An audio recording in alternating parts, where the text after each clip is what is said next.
Welcome everybody to the CrossFire podcast, where anything you want to do before the show goes. It is fantastic, guys. We got Friday night. It's the kickoff for your gaming weekend. Yes, it's CrossFire. Great to see everybody here in the chat. We've got amazing people on the panel. Let me get into this fantastic chat. We have some hot topics. The one, the only crap gamer crap. How you doing tonight? You know Mooch is excited, and you know why, but I'm excited that you're here, buddy.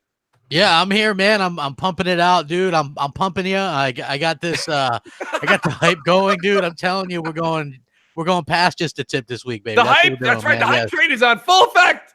Yes, we're ready to go, man. It's gonna be a damn good time, man. Asses slapping, all this kind of stuff, man. Look at this panel, sausage festival, but we don't give a damn. Let's go. Did you just say going past just the tip? Oh yeah, bro. Oh yeah. It's his third week of using it, Tucker. We're gonna have to get new material. We need new material. Mooch tells me, he goes, man, I listened to the show the other week and man, crap. He's like, you got all these analogies. It's like I missed them the first time.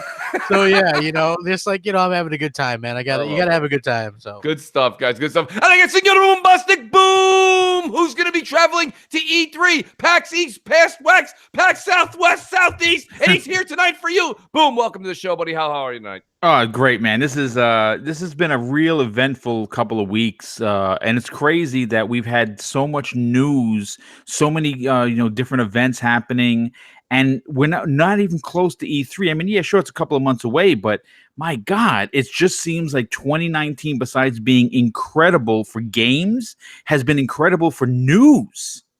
It has been fantastic. But when me and you got a chance to hang out last night, yes, just bullshit for a little bit. And you know what? Our conversation kind of tweaked my topics a little bit because I was going to go in one direction. I said, you know what? Boobs brought up some good points, and I kind of vamped things. I think you're going to dig tonight's show. Let me tell you that much. Well, you're a part of the show. Yeah, assume you're going to dig it. Listen, I'm a part of the show even when I'm not a part of the show. This is a fact. Okay, this is a fact, Jack. Speaking of Jack, I got Xbot 448 who's vaping for you folks. He is vaping for you. Vape. Darth Vape, how the hell are you doing tonight? What's going on, everybody? VapeBot 4K is in the building. Starting off the weekend right What here. day is it, Xbot? Oh, wait. No, that was... Yeah, dude, I missed that Wednesday. I got to do it twice next Wednesday. Wednesday coming up, we're going twice, man. What's going on, everybody? Good to see everybody in the chat. Guys, you know what to do. Slap that thumbs up. Share this out. YouTube isn't doing their job, so we gotta shoulder the load now. And I think they're still taking that 30%, though. I know. They're not doing their job, but they're taking the check, man. What's going on there? Good to have your Xbot. And then I got my paisano down in Florida and New York, the only two states that'll never get any kind of gaming reference or show ever. Klaus, how the hell you doing tonight, buddy? Hey, what's going on, Mooch? The pizza here still sucks. Does bingo count, Mooch? Because we got plenty of bingo. You have a lot of bingo. Yes, we do. Yes, New Yorkers go to Florida to die, crap. You know that, yes, right? This is God's waiting room. It's God's waiting room? Yes. Yes, it is. New Yorkers go to Florida to die. Crap. It's true. Yeah. It's true. There's true. 3 people retiring in the office. They're going to Florida. Yeah, dude. They come here knowing they're waiting on that upper room, dude. Upper room. That's right, upper room. Upper room. Yeah, it's on deck, man. That's what I'm talking about. And so that's why people come here for the most part. Although, I mean, it's pretty damn sunny most of the time. So it's real nice down there. Humidity's a bit much, but that's another conversation. Yeah, oh yeah. Mosquitoes are great. The mosquitoes are great. Yeah. Mosquitoes are great. When they're not carrying that H1Z1 or whatever the hell that was. That being said, let me go to a return guest, Zucker from RDX Podcast. Zucker, you may be the only person that I know because we both have similar paths in things we've done that you are also in kind of the restaurant business too. Zucker, welcome back to the show, buddy. How are you? I'm doing good. I'm not kind of in the restaurant. I'm in the restaurant. You are in the restaurant My business. whole family, man. When your dad or parents are in the restaurant business, that means you're in the it. restaurant business. There's no quitting. There's no running away from it. You're just there, accepted. And as for the waiting room, I don't know why. I just thought of Beetlejuice, where he switches the little tags and he get his head shrunk. That's what I thought of with the waiting room thing. I don't know why that came up. It's in my head. I had to let it out there. I don't know why. Random, but there it is, people. Let me say what's up to everybody. We got Obi-Wan in the chat. Pat Man Jones. Good to see him back again. Saltiest Gaming. So shady. It's a star-studded. Good dang. Sully! We got a star-studded chat too, folks. Let me tell you something. It's great. Tweet it out, guys. Hit the subscribe button before we get started. And everybody's been asking, guess what, guys? The super chat's back. Feel free to use it. Help a Mooch out. All right, that being said, this is a very near and dear subject for Mooch. You guys know this. And it's the gaming media. And this is not the bias situation. This is just a question for in general. There's two major subjects with it, folks. But realistically, I think the gaming media is completely and utterly lost touch with gamers. I think that there's no difference between going to IGN, Kotaku, or GameSpot, or any of these places. There's no difference between that and going to MNC, or Crap, or Mooch, or Zocker, or Singular Bombastic, or Clowns, or Xbot, or any of the great people in the chat. The reason I say this, Luca, let me just say to Luca, the one and only, that's my girl, my New York. She says having a difficulty slider wouldn't make from soft games easier. They'd have to change the mechanics, like losing experience souls upon death. Also, heart right back to you, Luca. I'll tell you right now, she's kind of hitting the home run right before I got to it, right before the pitch. Here's the thing. They're saying, hey, you know what we think? We think there should be an easy mode in this game. Now, coming from playing games my whole life, and I know I can Crap, Boom, Clowns, Xbot, and Zucker's a little younger, but nonetheless, okay? There was a skill tree. There was get good. There was play this game. We've all been spoiled all these years. We've all been spoiled with the fact of, I got so far in the game, you die. Where do you go? 45 seconds before you died, you respawn. That's not what it's all about. I mean, Boom. I'll start with Boom first, okay? Because I have a feeling Crap is going to be. Crap might throw a cog in the wrench here, a wrench in the cog. Boom, what do you think? Do you think that it should be an easy mode on games for all games? Or do you feel like Lucas said that changes the entire dynamic of the game? I think what you're seeing here very, very simply is that these so-called journalists are not gamers. These are kids coming out of school who just want a job.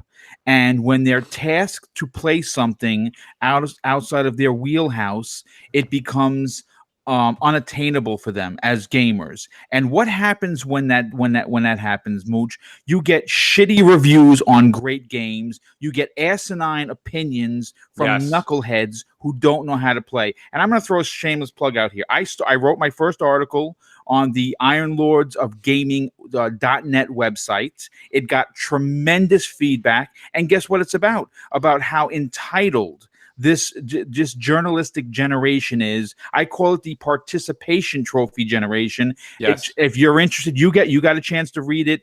It was, again, not putting myself on a totem pole, very well done, spoken only truth on that article. And I think what you're seeing here, Mooch, is that unless you are a Souls fan, no one can do this review. And I think that is just showing the skill level, the dedication level of these journalists, and it's really putting them in a bad light. And here's the thing too, guys. I want to throw this out there, okay? This is the thing. If you want to just put a game in and naturally progress through it, there's a game out there for you, okay? But the one thing that comes to mind, and a lot of people, and I was one of them, okay? I was guilty earlier this generation, and then I learned, okay? When you're playing a From Software game, let's not just pick on Dark Souls. Let's not pick on Sekiro. Let's not pick on these types of games. Let's just say their games, because this is the way that they're the artist. People give credit to the developers all the time. Mooch, let the developers do what they want to do. Sometimes I don't agree with that when it comes to a platform or the way that they do this, the way that they give one company more P's than another. But the one thing I do agree with is if you're going to go to a restaurant, Zocker, you'll back me out, and the way that the cook makes the steak or makes the dish, you got to enjoy the way that cook is. If you don't like it, you can't go back in the kitchen and go, you need more salt. It doesn't work like that. He's going to be like, go over there across the salties. That's not what you do. So my point being is that this is how they make their game. It changes the entire element of the game. Plus, it's not necessarily that it's more difficult. It's understanding the game. There's a few people that were on Twitter, shout out to them. They were saying it right today, that when it comes to From Software games, it's not that they're hard. You need to learn the game. That's why I call it a gamer's game. You need to learn the path, learn the situation, see how to fight the enemy. It's not that the enemy is necessarily always that difficult. Sometimes they are. Very few times. It's knowing how to beat the enemy, doing your due diligence as a gamer, and learning the skill. Go ahead, Xbot. Yo, Mooch, this isn't just about that game, though. This is a very sad sign of the time. See, we grew up, when playing games as kids and stuff like that, we didn't have like saves or anything. If we wanted to beat a game, we were going in, we had limited lives, we had to work for extra lives, all that good stuff. And as you see gaming evolve, I guess you can say the community or the newer generations are more like that what have you done for me lately mentality, where even Rare, when they drop their kind of like their bunch of like past games, they had saves and stuff like that they put into it for the gamers of kind of like this generation. And it's sad to see that they're like, well, this game needs an easy mode. Ninja Gaiden, when it first came out, didn't need an easy mode. And it was hard, all right? It was hard as hell. Ninja Gaiden Black is probably Xbox still one of the hardest games out there. But that was the thing. We didn't hear, oh, this needs an easy mode. We heard, hey, you really got to play this game. You got to learn how to play it. Xbox. And play it accurately. Xbox, Crap Gamer, Boom, Clown, Zucker. You guys got to remember games like Super Ghosts and Goblins, Bionic Commando, Contra, before the Up, Up, Down, Down was released. All those games were so intense and difficult. And let me tell you something. You guys remember this. You slid up that one little thing on the Nintendo, said start the game, and it said X3. You had 3 lives. You had 3 lives. Each of those games should have came with a rosary. I don't understand how the hell you needed a prayer and 3 lives to get through that game. So I mean, Mooch, I don't know how they did it with Mega Man back then on those reviews. Good point. Good point. And it's funny. I think Mega Man, and again, great. Let me just piggyback off of Clowns' point. Mega Man was one of those games, just like I'm saying from Software. If you went and just picked one of the enemies that you had to go against, okay, with the special traits, and it was the wrong one, you literally got your ass handed to you. Okay, what you needed to do was play them all or find the pattern. And friends would say that you go do the water one first. Then you do the one with the bubbles. Then you do the one where you get this. Then you do the one where you go get that. And then you can attack him. And you use that special. You had to figure out the game. We've kind of lost that path. We've lost that way in games. Nowadays, it's just start and it's natural progression. Remember Cuphead with the tutorial. And what was it? The gaming journalist couldn't even get past the tutorial. Yeah, at one point. That's how bad it's gotten. Yes. That's alarming. Well, I think it's a little bit more. It's a little weird. Like for this kind of game, like the Dark Souls or the Sekiro, whatever they're called, they're not my type of games. I'm not gonna act like, oh my god, I love it, because they're not my type, and it's all good. But what I would like to see is somebody that loves those types of games review them, and then somebody that doesn't play those types review them, and see the difference. I would like the IGN, whoever, to do that, because that can be very helpful to people like me who don't play the game, who don't like those types of games, to see how the other side lives. Because some people that are like 10 out of 10, and it's like, they love those other games, right? But this is an age, like, this is why we're seeing these things like, they need to put an easy mode on this. It's like, no, they don't. That's not what the artists, the creators are trying to give you, an easy mode. And sometimes they're trying to challenge you. Sometimes, you said it yourself just now, Zucker. You've made some great points. Sometimes the game's just not for you. No, it's not. And there's nothing wrong with that. Every gamer. I say it all the time. No, it's not. But the thing is, everybody has like this outlet now with the internet, Yelp, or whatever the hell, like the restaurant you were talking about. Before, when you would go to get like dinner, like let's say you got some fish, you look at your girl that you're with, you're like, yo, the fish sucked. Let's get the fuck out of here. That's all you say. Yes! And that was it. You don't go on Yelp and write up a freaking encyclopedia of why it sucked. But people do that now because they want an outlet. And that's what they do. And with games, it's even a bigger thing, right? Like when you eat something, sure, you might get an upset stomach, but that's about it. After that, like in a game, it's hours of your time that you want to just like vent out. Shout out to NASCAR Allo in the chat. He says, Mooch, back in the day, we also didn't have YouTube. And, Lethal Papa came back and said we had strategy guides. And he's right. But the strategy guides were not like these YouTube videos. These YouTube videos are literally people showing you every... weren't free either. They weren't free. That's a great point on top of it. But they were not free. But they also didn't show you every nook and cranny. Now, Crap, listen, you've come out and said a bunch of times, you prefer to play your games on easy or medium, okay? And there's nothing wrong with that. Yeah. Usually easy, yeah. There's nothing wrong with that. My point is this. You've said it to me 1,000 times. Those games are not for me. Yeah, they're not for me. I mean, what's funny is I like the good hack and slash game. To me, a game like God of War, like the original ones, were very much hack and slash. And boom, put them on easy, go through. You just have a damn fun time. Like a lot of people are like, man, I had such a tough time with that one. you know, how'd you do it? And I'm like, I put it on easy and played through it. You know what I mean? Like, what's the deal? Like, that to me should be something. Like, everybody wants to talk about inclusion and everybody should be able to play everything. Well, if everybody should be able to play everything, then make it so everything has it easy. Like, you get blasted if you don't have subtitles in your game. I think you should get blasted if you don't got a difficulty slider in your game. There should be a way to play no matter who you are.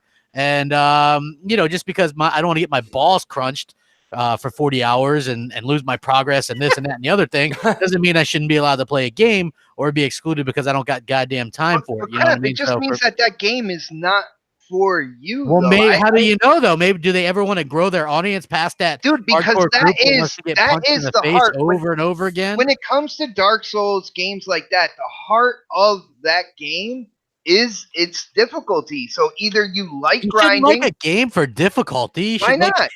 Because that's one of the best things about the original Ninja Gaiden. There is something to it. I mean, Crap, don't get me wrong. I actually see your point. I really do. And Crap made a good point. If you look at Mercedes and BMWs back in the day, they only had like the 3 Series and up, which for a lot of families was not reachable. Guess what? They made a 1 Series. They wanted to get out there and have something competitive to like a Toyota top tier price so they could reach another customer. Crap's saying is, why not have that option in there? You're leaving a whole plethora of customers out. However, I will say this much too.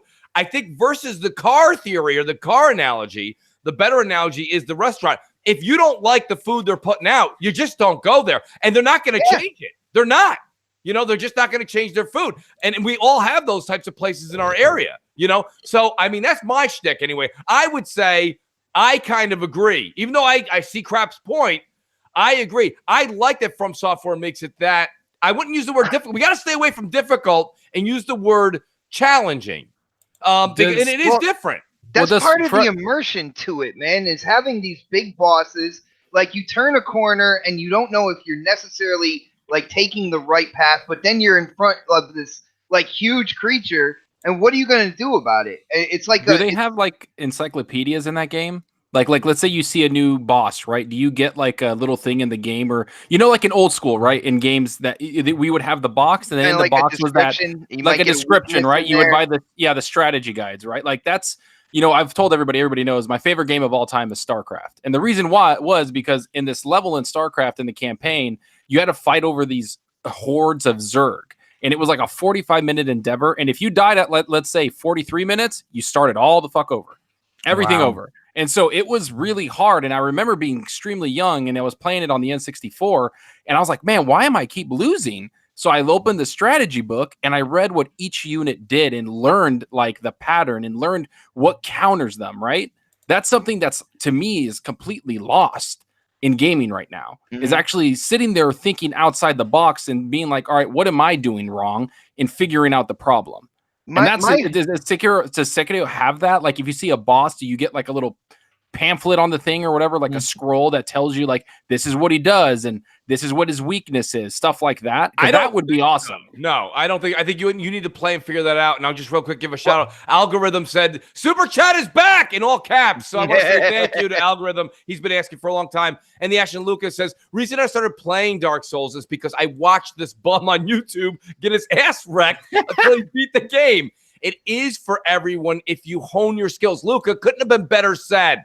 Outstanding. Well, my whole thing is, if we start like rallying around making things more general, all right, and kind of taking away from the developer's idea of this, you're cracking a door that's just only going to get wider. And before you know it, people are going to be asking for something from your like favorite franchise that you don't want. All right. And then all of a sudden, like, you cheered this easy mode or these sliders for every game. And now there's this movement against a franchise that you like. And you feel that if they do go through with this, it takes away part of that game's identity. Leave it alone, people. Xbot, the other thing I will say, and a lot of people don't like to hear this, and I think fans of From Software games, I wonder if Luca would agree with me because she's in the chat, and I know I got to say, beating Sekiro for me, this is not anything to do with YouTube, Twitter, or it's a me thing. I want to beat that game. Right. For me, and I use trophy or achievement, not the way we use trophy or achievement.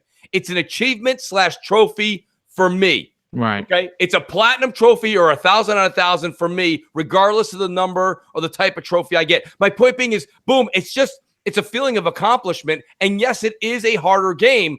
And sometimes, I mean, there's plenty of games out there. And Zucker, I'm picking on you here. But Zucker, you're a huge fan of a game called Sea of Thieves. And I mean, yes, there's Skull Force that could present some challenge. But for the most part, it could also be a game. Most people I know that play it, myself, Salty, a couple others, we play it for the crap, even mentioned it. We play it for the fun of it. It's not necessarily like we get done and we're like, whoo, that was tough. You know, like not a lot of people get done with Sea of Thieves and say that. And I'm picking on that. I'm just picking out of a thing. Well, no, I understand what you're saying, but I'm a horrible human being. I play it to destroy people, like, and then I talk smack. I talk smack, like as their ship is sinking, I'm dancing on it, saying thanks for the treasure. Like I'm that asshole. But that's a challenge, and I like defeating people. This game though, like Sekiro, like I understand like the fun in it because I was in a party with Dealer and he was playing it. And I hear him and he's like cussing and he's like, damn it. And then he goes again and he's like, damn it. And he's like, shit. And then all of a sudden he's all, yes, fuck yeah. Like he's just like so happy that he beat that boss. That's the thing. And I said this on MNC with crap. I said, I think when I say this, you guys are really going to scratch your heads, but give me a chance to explain. It's kind of like the Trials Fusion, Trials Rising games. When you play that game, the first time you do a mediocre or a difficult course, you press the gas on it, your dude just flips over. You're like, how the fuck do you even do this? Right? But then you learn when to let up on the gas, you learn, right? The throttle, you keep doing it. And that's what Dealer was talking about, what you were listening to, Zucker. It's what I said on my stream last week when I had Sin on. And I'll be honest with you, it's the same thing I'm going to be doing all weekend. You're going to hear me curse. And then when you figure it out, my God, you look like Wayne Gretzky when he scored that last goal, when he got his freaking finally his Stanley Cup. I mean, you're pumping your fist. You're like, yes. And you're like, you curse the enemy out. That's a part of gaming that a lot of us, I think this generation of gamer hasn't truly experienced. And I think some of us, I remember, you know, if you're a 90s gamer and stuff, like you remember this kind of stuff. You know what I mean? 80s gamer, you remember this kind of stuff. Yeah. It was difficult. It was difficult. Boom. I haven't got a chance to go to you. I came to you twice and then I kind of stepped aside. What do you think? I mean, is Sekiro something that you're going to will play? Or oh, hell yeah. I bought the collector's edition. I'm doing an unboxing on Monday. Well, boom, you buy everything, though. So yeah, but I mean, I bought it because, first of all, I bought it with the ideology that I'm terrible at Souls. And I accept that. I don't have the patience to learn everything. But something came out called Neo, which I was absolutely a master at. I was fantastic at Neo, and based on what I've seen, I have yet to play the game because I'm doing a real unboxing. I'm opening the box in front of the people, so I'm going to see it for the first time as well. Yes, and I'm hoping that it plays like that. If it plays like that, see, Neo, for me anyway, maybe it was the setting, maybe because it reminded me of Animusha that I wanted to push forward. There was one particular boss in Neo, it was like this blob thing, and you fought it on this pier. And it kept, dude, I must have lost 50 times. And I'm like, I'm going to beat this effing boss before I go to sleep. And sure as shit, the 51st time, I beat it. Now then, that sounds ridiculous. But when I beat it, I couldn't yell because it was late. And I was like, yes, motherfucker, I really beat the boss. And listen, if it plays like Neo, yes, it's fine. This is, again, there's a lot about the game, the aesthetics that I like, but it goes back to what I was saying. You see, I have to ask the question to the panel. Are these reviewers that are asking for this easy mode, not saying that there shouldn't be one, if they feel that it's necessary, then they're going to put it in if the public pressure is there. Who knows? But it goes back to what I said. There is something called the entitled gamer.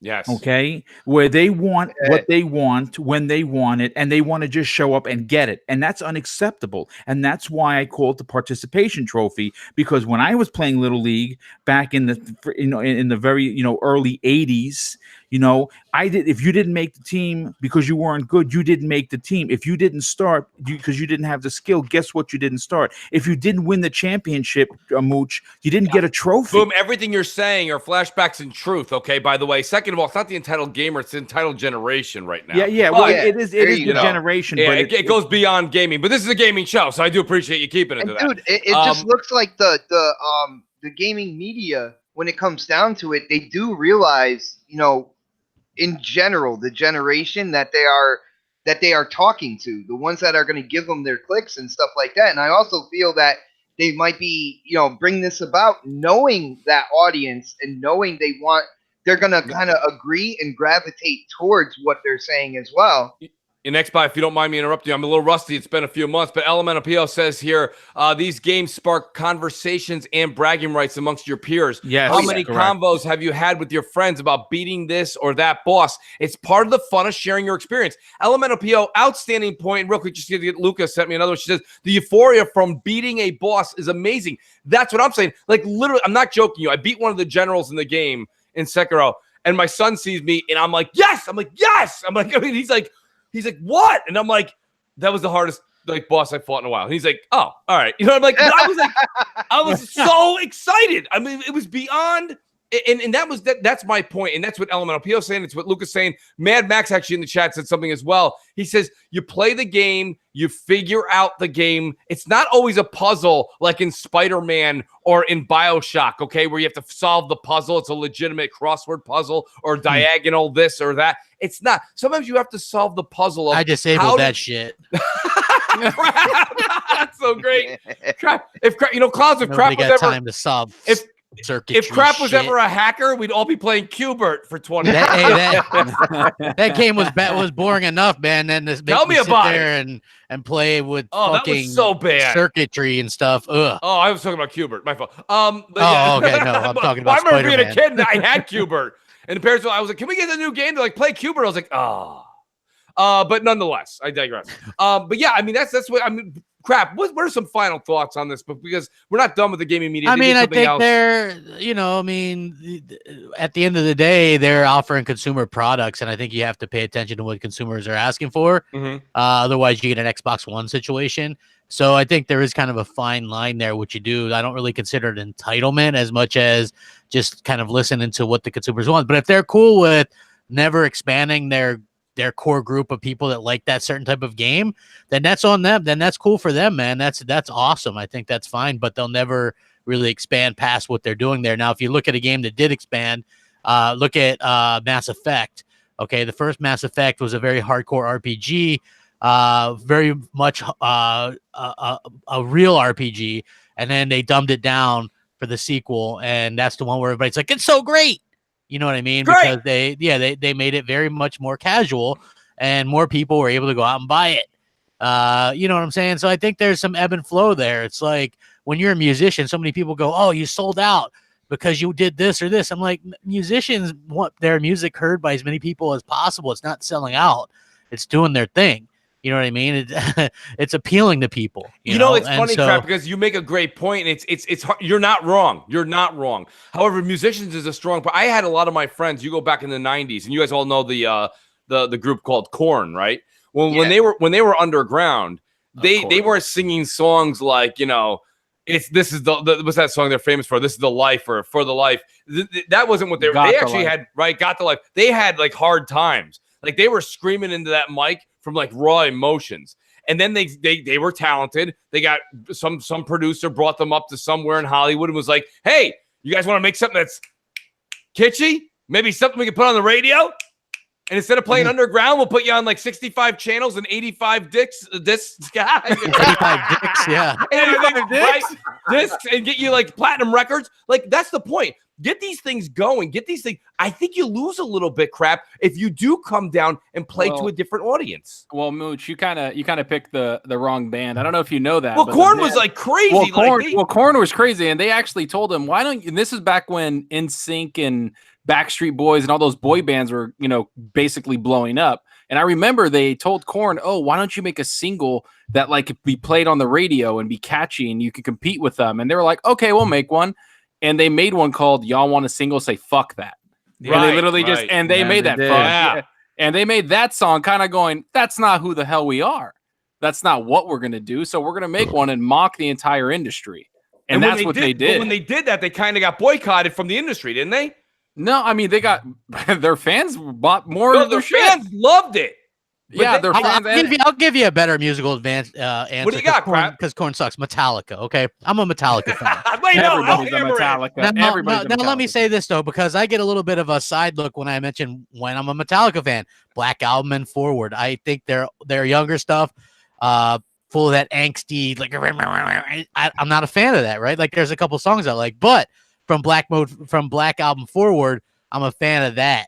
That's when they honed their craft. They started, taking an very, very more mature, good vocals, strong vocals. The bass lines were there. Yes. The guitars were there. That's when they started to really sort of evolve. So that's when I like it. Whereas like my younger brother, Hellhammer, he'll be like, no, man, the Black Album, they're sellouts.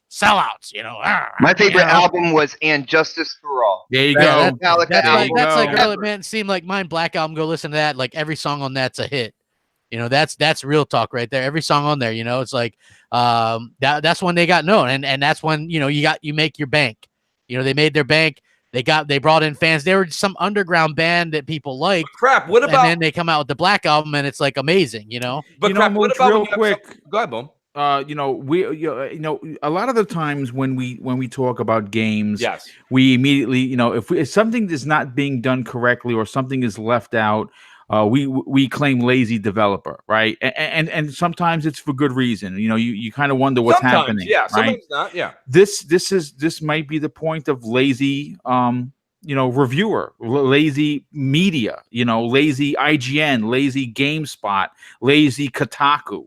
Yeah. Because they have to have people on the staff that play these games. I mean, they are supposedly a big media site. So you would imagine that someone on this so-called super team of geniuses that they have working there, yes, are going to be Souls fan and be able to do the review. Now, if that person is not around, then you have to find someone that can actually do the review that's going to give. You see, this is I mean, again, I don't want to beat this horse, but isn't that a sense of journalistic responsibility to put someone on the goddamn game that knows what they're doing, yes, so they can give the proper review to the viewers, yes, i.e. the customers that may buy this game.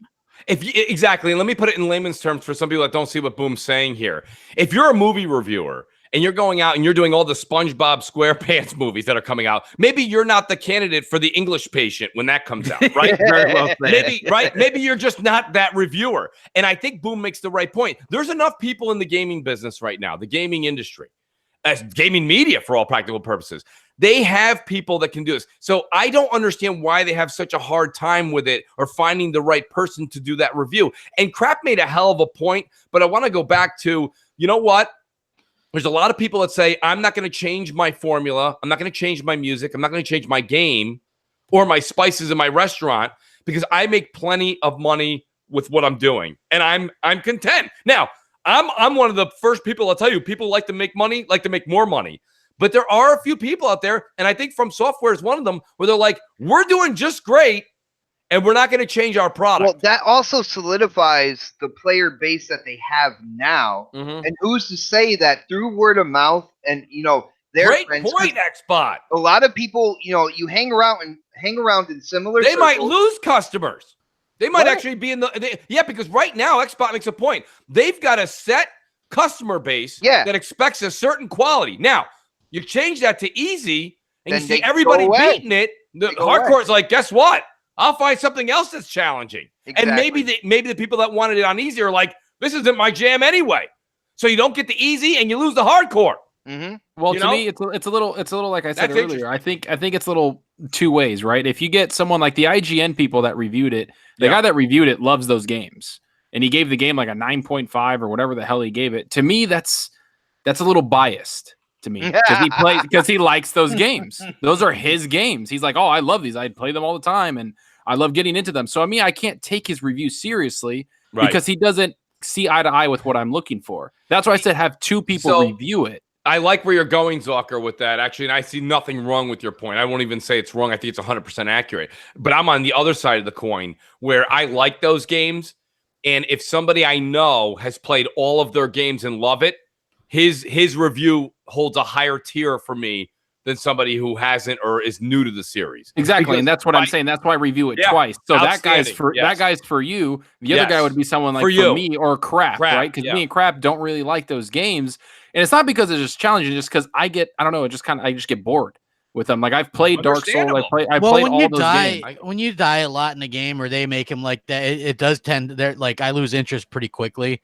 So it's like even we got it. It was the spiritual successor to Castlevania. It's like an 8-bit game. I forget what it was. We got that in Games with Gold not long ago, right? And it had some easy games going on. Yeah, I think it was. Yeah. Now most of those bosses I got through the first time. The first time I had trouble with a boss, I pretty much gave up because I died twice, and I was like, I ain't got time for this. You know what I mean? Like that's just how I am. Like I don't have time for that. You know, I don't like to go back and mess with a lot. Like I don't care if they add, then I just won't play. It's not a big deal to me. Right. Just give them. You know, it's a talk show. You talk and. Sort of, that's what it is. Absolutely. Well, crap. While you have the microphone, let me say this much. So the gaming media is also kind of on the hook for doing something else, where they kind of open their mouth and put their foot in it. You know, they came out and they said they're doing the same thing we've said about the last 6 months. Borderlands 3 looks like a little too much Borderlands. Yeah, it was ridiculous. It was hey, at least they're consistent. I was just thinking that crap. Oh my goodness. They are consistent. Anybody want to say Crackdown? Cell shading? Come on, people. A little too Borderlands. What do you think, Crap? What's your take on that stance on the media's front? I think it looks like Borderlands to me. You know, I don't know what they expected because it's a cell shaded game. Right. You know, it looks. I think it looks fine. It looks like Borderlands. It looks like a continuation onto the series. I'm not a huge Borderlands fan. You know, I think the games are okay. I actually hadn't really had people to play with through the games. I think they're probably much more fun with other people. Right. You know, but yeah, I mean, I don't think it looked particularly bad or anything. Well, I mean, I myself personally, first of all, I'll take a step back. I think it looks better. I think it does look better. It looks great, yeah. But I think that what ruined it. I mean, I was watching it live, and I'm sure you guys were too, or the majority of people. Man, well, the magic show. We'll get into that later. That was but that magic show is coming to an Inside Xbox any day now. Oh no! Yeah, no. Right. Yeah, it's one way to kill 20 minutes. So, my problem was PAX East's setup just wasn't set up right. That's a shame too, because that company is tops. They're a big boy company. You really got to roll out the red carpet for a Gearbox. In my personal opinion, I got news for you. If I'm on the East Coast, which gets nothing, which gets nothing from the gaming world ever, except for these 4 days, like I would have fireworks going. I have an aquarium outside. I'd have everything in the world I could possibly get out there to attract people to make it an event. And you even heard Randy from Gearbox. He said something along the lines of, man, geez, he goes, I love PAX and all, but dude, if you guys, I would have brought my own equipment if yours can't get up more. Oh, man. That was kind of disappointing because it ruined the splash, the excitement when I'm sitting there. Like, they tried it 4 times. And on the 5th time, they got it working and it was glitchy.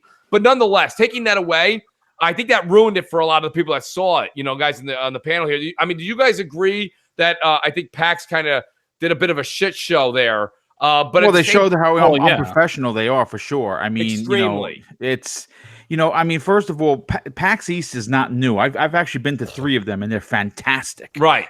They're a great fan show. I actually met Randy Pitchford, got a chance to talk to him. Awesome guy. Yeah, dude, got to talk to him for about 15 minutes, and he's a really good, funny dude.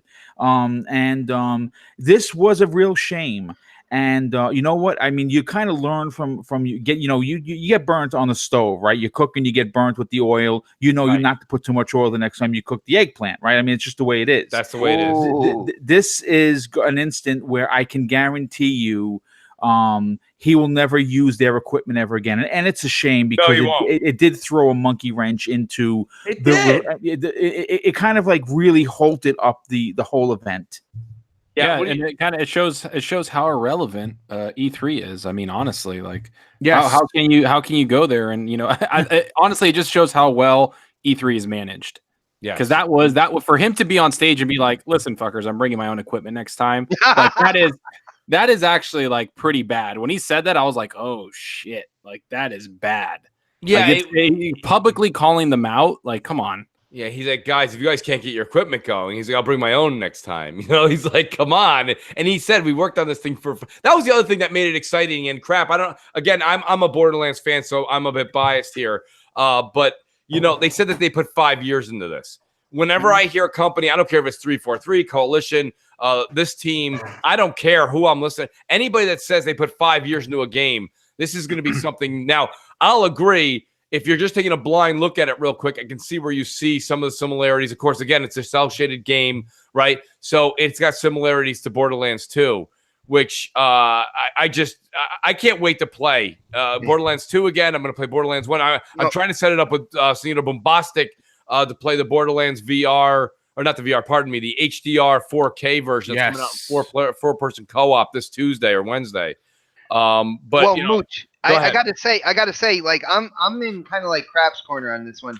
I never got into Borderlands. I tried playing. Why though? Why? Because it hits home on so many categories, dude. I know it's like a looter shooter, and it's kind of like has sci-fi elements to it, and I kind of adhere it to. We've got to go back to the future. We've got to destroy the looter shooter before we got all this Destiny, Anthem, all this shit. We got to get rid of it. Stop it. Well, see, here's the deal. Like, it's not you, Marty. It's your kids. My favorite music is punk music, right? That doesn't necessarily mean I love every punk band out there. That's right. You know what I'm saying? And I think that's what it is with Borderlands. But that doesn't mean that because I'm not into it, I can't see the improvements to it graphically. I know it's cel-shaded, and I believe Crackdown kind of went through the same thing in terms of graphics. And guys, please get over it. It's an art style.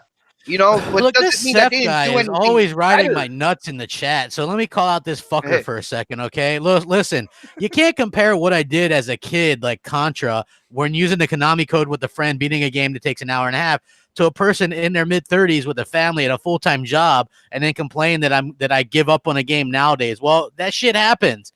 Even 10 years ago when Dragon Age was out, I played those games back-to-back and sunk over 80 hours into them because I fucked up the first playthrough. And I went back and played it through it right again. I was a younger person. I was able to do a lot more and spend a lot more time on just gaming. As you grow, I'm not sure how old you are, judging by your comments, 13, 14. You're going to have to realize that there's things that take importance over gaming. I don't have as much time for gaming as I once did. When you're a kid, you definitely have a lot more time, and those games were much shorter. You could beat Sonic 2 in 35, 38 minutes. You could beat Mario Brothers 3 using the warp whistles in 45 minutes when you're a kid, right? Like, that stuff was second nature. Nowadays, it's not so much. You know, you're fitting it in around so much other stuff. I don't have time to waste sitting there learning patterns and this and then dying and having to start and go back and backtrack. I don't got time for that shit, simply put. No, I think that's well put, to be honest with you. There's a lot I hate to call out people because I don't mind people making comments, but this guy's like riding my nuts nonstop, dude, and they're pretty smelly. So I'm thinking his face is probably pretty smelly right about now. So. Well, good to have Seth here anyways, too. But guys, let me say this much, though, Crap. Are you here? Before I ask you if you're going to buy the Game of the Year edition, the reason I think Borderlands is more up your alley than you think is, yes, the looter shooter, put all that behind. This is one of those games where you just naturally progress through the game, Crap, and you get the items you need, okay? This isn't like, I didn't find this over there. It means I lost out. No. So you'll get the guns. You'll just make your merry way through the game. It's also not very, how do I put this? It's not very difficult. No, listen, I've played them. Like, here's the thing. I have the Handsome Collection or whatever it is on Xbox One. I've never even played it, dude. I bought them when it was on sale for like 13. Well, I'm not going to lie to you, Crap. I beat Borderlands 2 on the 360. I did not. I got the Handsome Collection too. Yeah, like me and you were always like, we should do a playthrough because I told you, I was like, I never even beat this game. Right. And you're like, oh, we should play through it. Right. And then we never do.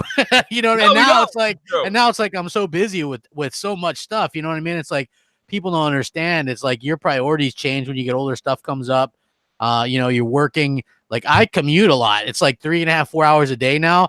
That takes a lot out of you. Excuse me if I'm not wanting to hop on a game and game all the time right now. Eventually I'll kind of settle down. That commuting actually is worse than the actual work. It is like that. Like it could be a very taxing, and and so I do a lot of commuting, and not even on weekends. People don't understand. My job is not one that ends on weekends. Like most people, they're off on weekends. I'm not. I work. You'll tell them, Mooch, I get up extra early so I can be done in time for MNC. Yeah. So and I get up extra early if I'm at my fiance's house. I got to leave that place super early to finish to do MNC. So yeah, it's it could be, you know, your priorities play a lot on it. As you get older, you can't put as much time into certain things as you'd like. I'm looking for a balance, and I'll eventually find it where I'll be able to game a little bit more. But just I don't think those are my type of games. Just like I like football games, and I mean like Madden, but that doesn't mean everybody does. I'm not going to berate somebody if they don't like it. I'm in the same boat with you there, Crap. So Madden, and I've owned many of them. I used to play a lot of Madden. Now I play almost zero. And I've lost touch with it. I totally understand. I remember, like I got into baseball games again briefly. My team was good a few years ago. They went to the American League Championship. Yeah. Orioles. Don't look into it because you won't find anybody you recognize like I did. The other day I looked on their roster and I'm like one person, and I sent it to Mooch. I was like, hey, at least be happy you aren't an Orioles fan, right? When they're going to lose 130 games this year. But yeah, so I bought MLB The Show, and I think Mooch, you did too, right? We played it. We were like, 2017, and I was like, this is not a lot of fun. It's just not a lot of fun. You know? We were like, I was like, so what do I do now? You know what I mean? That was sort of like what it was like. So, yeah, you know what I mean? Just kind of, I don't know, man. God bless them. It's like golf games, right? I don't get it. I don't get it, but I'm sure there's people that love it, like Mario Golf. That's fun, I guess. But, you know, remember when Tiger Woods used to be a thing and he had a golf game? Actually, I didn't mind Tiger Woods golf. No? No, I didn't mind it. I didn't play the hell out of it, but I didn't mind it. Shout out to Sir X-Man who says, I think Crap's more upset. Mooch got his super chat back. No, super chat. No, it's fine. It's fine. I'm happy. I'm happy that Mooch got his super chat back. It took him long enough to be honest. It took forever. It did. They dragged their sweet ass toes. You know what I mean? Like, man, yeah, it's a lot of letters. It is. Right? Like, geez, what the hell? That being said, but boom, you're excited for the Game of the Year edition? Dude, well, first of all, I sold it to my brother on the phone today while I was waiting in the car. He's all on board. I'm on board. I'm a big Borderlands fan. I was actually hoping that we would get some sort of a newer version of Borderlands 1, which is of course fantastic. 2 is great. You know, the pre-sequel, take it or leave it. I didn't really care for the whole air thing and jumping, and it just wasn't Borderlands for me. I'll play through it if I can play, you know, with the 4K update and such. Right. But the Borderlands 1, man, you know, first of all, the Game of the Year edition, you're getting every piece of DLC. It's $30. And that's fantastic. And not to mention 4K, you're getting 4-player co-op. Back in the day, boom, it was only 2. It was only 2, yeah. So now you're getting 4-player. I mean, listen, look, I'll put it to this way. Randy Pitchford, him and his team at Gearbox needed this big win. I honestly cannot stress how happy I am for him, because you heard the nervous laughter that was going on while he was on stage. Did. You know, you have to look back at what has happened with Gearbox in the last couple of years, right? Yes. They release Aliens, they overpromise, they underdeliver, so it did not do well. Then, of course, they have a game come up literally a week away from Overwatch. What's the name of the game? I always forget it. The game that was like Overwatch that Gearbox put out. Battleborn. Thank you, sir. Yes. It obviously did not do well, and it was a black eye. He was embarrassed. You know what I'm saying? And they haven't really done much, right? They had the pre-sequel. They released the HD collection, the Handsome Jack collection. Obviously, they had the Telltale game. If you haven't played it, it was amazing. I like that better than the Borderlands games that I've played so far. Well, that's because it's an easy 1,000 achievements trap. Yeah. Not just that. I mean, I actually thought the characters were hilarious. Yeah, no, the characters were good. You know, the humor was fantastic. But you know, for Randy and the team at Gearbox, they needed this. They needed it in a big way. They did. 2K themselves didn't necessarily need it because they have all of these other IPs, so they're making money hand over fist. But Randy, on the other hand, and of course all the incredible developers at Gearbox, this was their moment. You know what I'm saying? There was no one else doing anything, displaying anything. It was PAX. It's a fan show. That's why I was a little disappointed in how the equipment failed. But at the end of the day, they still They still, showed Borderlands 3, which I thought looked absolutely. I mean, again, it's just a trailer, but it's Borderlands. I was excited. I cannot wait to buy it. And of course, on April 3rd, we're getting the free HD packs for the Handsome Jack collection, and I'm spending $30 again on another Borderlands game, which I don't mind because it's going to be incredible. Well, I'm going to be streaming on Tuesday night. I'm hoping Boombastic and his brother will join me. Yes. I'd like to get another fourth person. If anybody could donate to the Mooch, gamer tag is Mooch. I made it as easy as possible, folks. I didn't want anything to be confusing. Right? That being said, what about you, Zucker? Now, Zucker, you can go ahead and tell me all day and all night that you're not in the mood to play Sekiro. But this is a game that is nostalgic to a certain degree, going back to last generation. It's also just a fun game. The writing in it is humorous. The shooting, the mechanics are glorious, and there's a zillion guns. I mean, it's hard to dispute this, right? I'm actually looking forward to it now, and I'm kind of like crap. I played Borderlands, but I actually didn't play a lot of it. Borderlands, I don't think I played the pre-sequel. Number 2, I played a little bit with my buddies, but not much. Pre-sequel, I played very little, Zucker. Yeah, very little of. And then the first one I didn't play much at all because that came out, I think, in 2009. And back then it was WoW for me, like World of Warcraft all day. Like that's what I was doing. So it was kind of like that was my cocaine. And so I'm actually really looking forward to this. I actually own all the games on Steam, and I own, I think just Borderlands 2 on 360, but like the physical disc. So I just kind of, I'm looking forward to. I'm gonna be playing it because I know the update comes for free on all people. But if you have the original Borderlands on PC, you get the update for free. Borderlands 1. Yeah, that's what they said. So I'm actually looking forward to playing it. The Handsome Collection, which I was kind of irritated, is $60 on Xbox now. No. Yeah, my brother. Listen, dude, we talked about this prior to going live. Yes, it's $60. Mooch seems to think it's a mistake, and I agree with him. I don't know. I don't know because it's $60 on Xbox. It's like 13 or 14 bucks on PlayStation and 13 bucks on Steam. It's a mistake. It's got to be a mistake, dude. And you know what? My brother picked up that Handsome Jack collection from GameStop, brand new, $14. Yeah, right. So I think well, they need to fix that damn mistake. It's been a day, like how long does it take to fix a price? So I have all of it on PC. I'm gonna probably play it on there, or if it goes down in price on. So Zucker, if you're in the mood, I wouldn't mind. I saw and I said this. I sarcastically purchased Borderlands 2 Game of the Year edition. It was $5 the other day. So I bought it, but really, unless there's someone like yourself on PC to play with me, I wouldn't mind, because I'll be playing probably Borderlands Game of the Year, the original, with Boom and a bunch of people on Xbox. But the second one, since I've played it so many times, I'm dying to play it on PC as well. So if you want to play that through on PC, I will run through it. Me and my buddy are going to play the first one because I don't think he played it much either. So we're planning on going through the first one and actually giving it a try with the new updates and all that. And then we're going to go straight into number 2 in the Handsome Jack collection. So yeah, man, I'm down to play with you whenever. I love looter shooters. I mean, I'm Grandmaster 2, whatever the hell it is, in Anthem. I'm almost at the top world tier in Division. Like this is my type of game. It's the opposite of Sekiro. Like I love these types of looter shooter games. This game's a lot of fun. Shout out to Yobi Dren, who's in the chat. Yobi, outstanding work on Twitter like usual. Love today's word of the day. Fantastic stuff. Please and he hooked up Xbot, man. Yes, he did. Xbot. He brought Xbox to 2019, and we are all relieved. I'd like to say. We are. 88 miles per hour, brother. No more super sampling, right? Yeah, he was like, I'm glad you guys are enjoying your 4K, but super sampling is great. That's what it is. It's the future. It's the future. Yes, it's the future. Yeah, and Tryhard fan asked, is Borderlands good to play solo too? And I would say, from what I've heard, yes. I know it's not like a always online game. You can play with a buddy, or you can just play by yourself. And you just go in the world, and there's a single-player campaign that you could go through. I think it takes like 25, 30 hours to go through. That's pretty much it. Borderlands alone is not a bad time. That's a good time as well. But I think it's better with friends. Oh, yeah, 100%. Everything that you can play. If there's a game that's designed to play with a friend, play with a damn friend, because it's so much fun. Absolutely. Totally agree. Let me move on to this guy. So, and I promised Boom I would not go off the deep end on it, and I won't.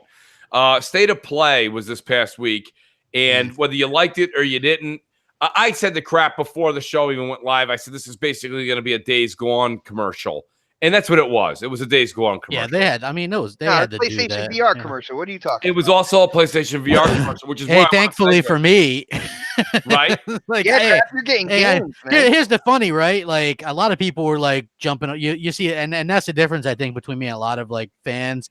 Or fanboys is they'll jump back. Oh, we got all these great PSVR games, and they've never talked about PSVR before. Like me, I'm always talking about PSVR. So having an exclusive Iron Man game, are you kidding me? It's the perfect game. It's the perfect game. And then it just goes to show you, Sony's out there with the nose to the grind, picking up those exclusive titles, and that one makes sense for that platform. So, are you being sarcastic? No, I'm happy. Well, I love VR. I don't know. VR. With that Iron Man, all you saw in the background were clouds and I don't think it's going to be. Hey, listen, I don't think it's going to be Spider-Man caliber. Obviously, like if you look at any of the games that are on PSVR, none of them are like huge quality. When it came down to the game crap, it kind of looked like the Super Bazooka games from the SNES days. It didn't but I mean, still, it's something. Don't you think Xbox fans would love to get an exclusive Marvel game at some point? Yes, not exclusive that Marvel, not that. That doesn't like. I mean, well, I mean, it's if Spider-Man you're not a VR or whatever. But yeah, I'm just saying, it's like, Xbox like look, Sony's out there, or Nintendo's got Ultimate Alliance 3. Mm-hmm. Now Sony's able to lock down another one. I thought these things weren't supposed to be exclusive, and here they are. You know what I mean? I'm just saying, really cool to see that. Exclusives except Microsoft crap. Not only that, but they're one of their own first parties put it out that London Heist game, in that they did that in VR Worlds. Like it's a little bit that you get to play, and I don't know if you've played VR Worlds. It's like kind of like all these games, like basically a tech demos of these games, right? And they put a full game about that, like the London Heist or whatever, and that game looks incredible.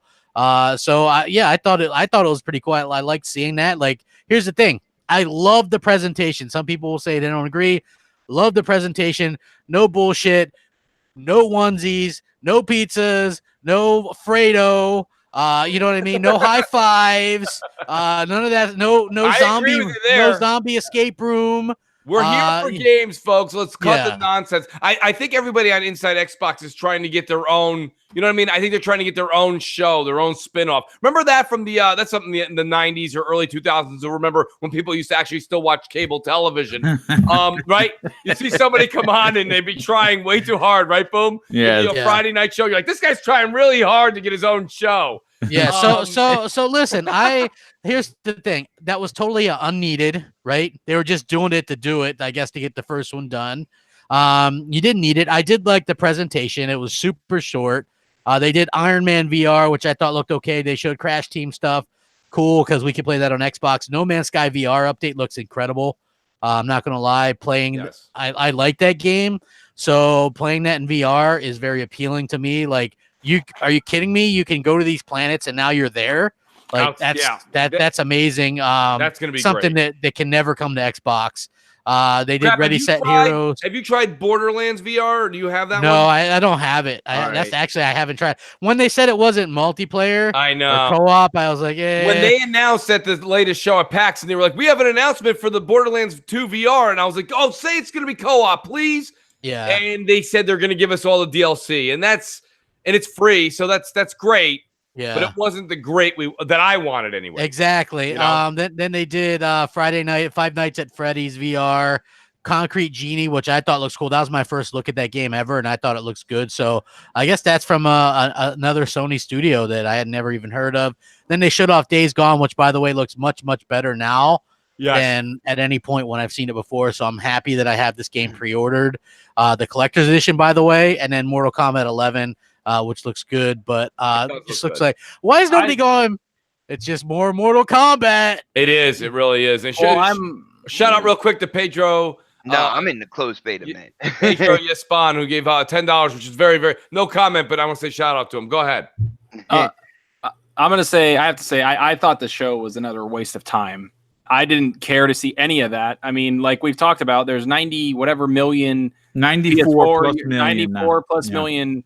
PS4 users out there and only 4 million PSVR users out there. And you're going to have 90% of the show be about PSVR. And I get it, crap. You like that. But to me, it was just a snore fest. It's completely useless. They didn't even need to do this at this point. Maybe they had to because they haven't shown shit in months and they haven't talked about anything. And that's all great.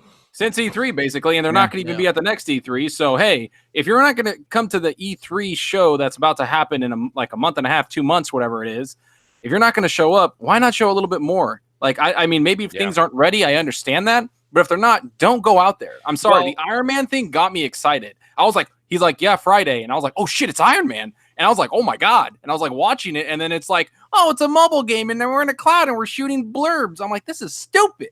Get this out of here. And then at the end, like I watched a stream of a reaction from a hardcore Sony fan. His name is Robin Gaming. He's an amazing content creator. This dude is he was watching it, and at the end, he was like cursing. He was like, this is stupid. Why is this shit even on? And everybody was like, no, it was great. He's like, no, it wasn't. And he was waiting for that last tile. I don't know. You know how the format was? He was waiting for that last tile. He's like, look, we don't know what that is. That stays gone, but we don't know what that last tile is. And the last tile is Mortal Kombat.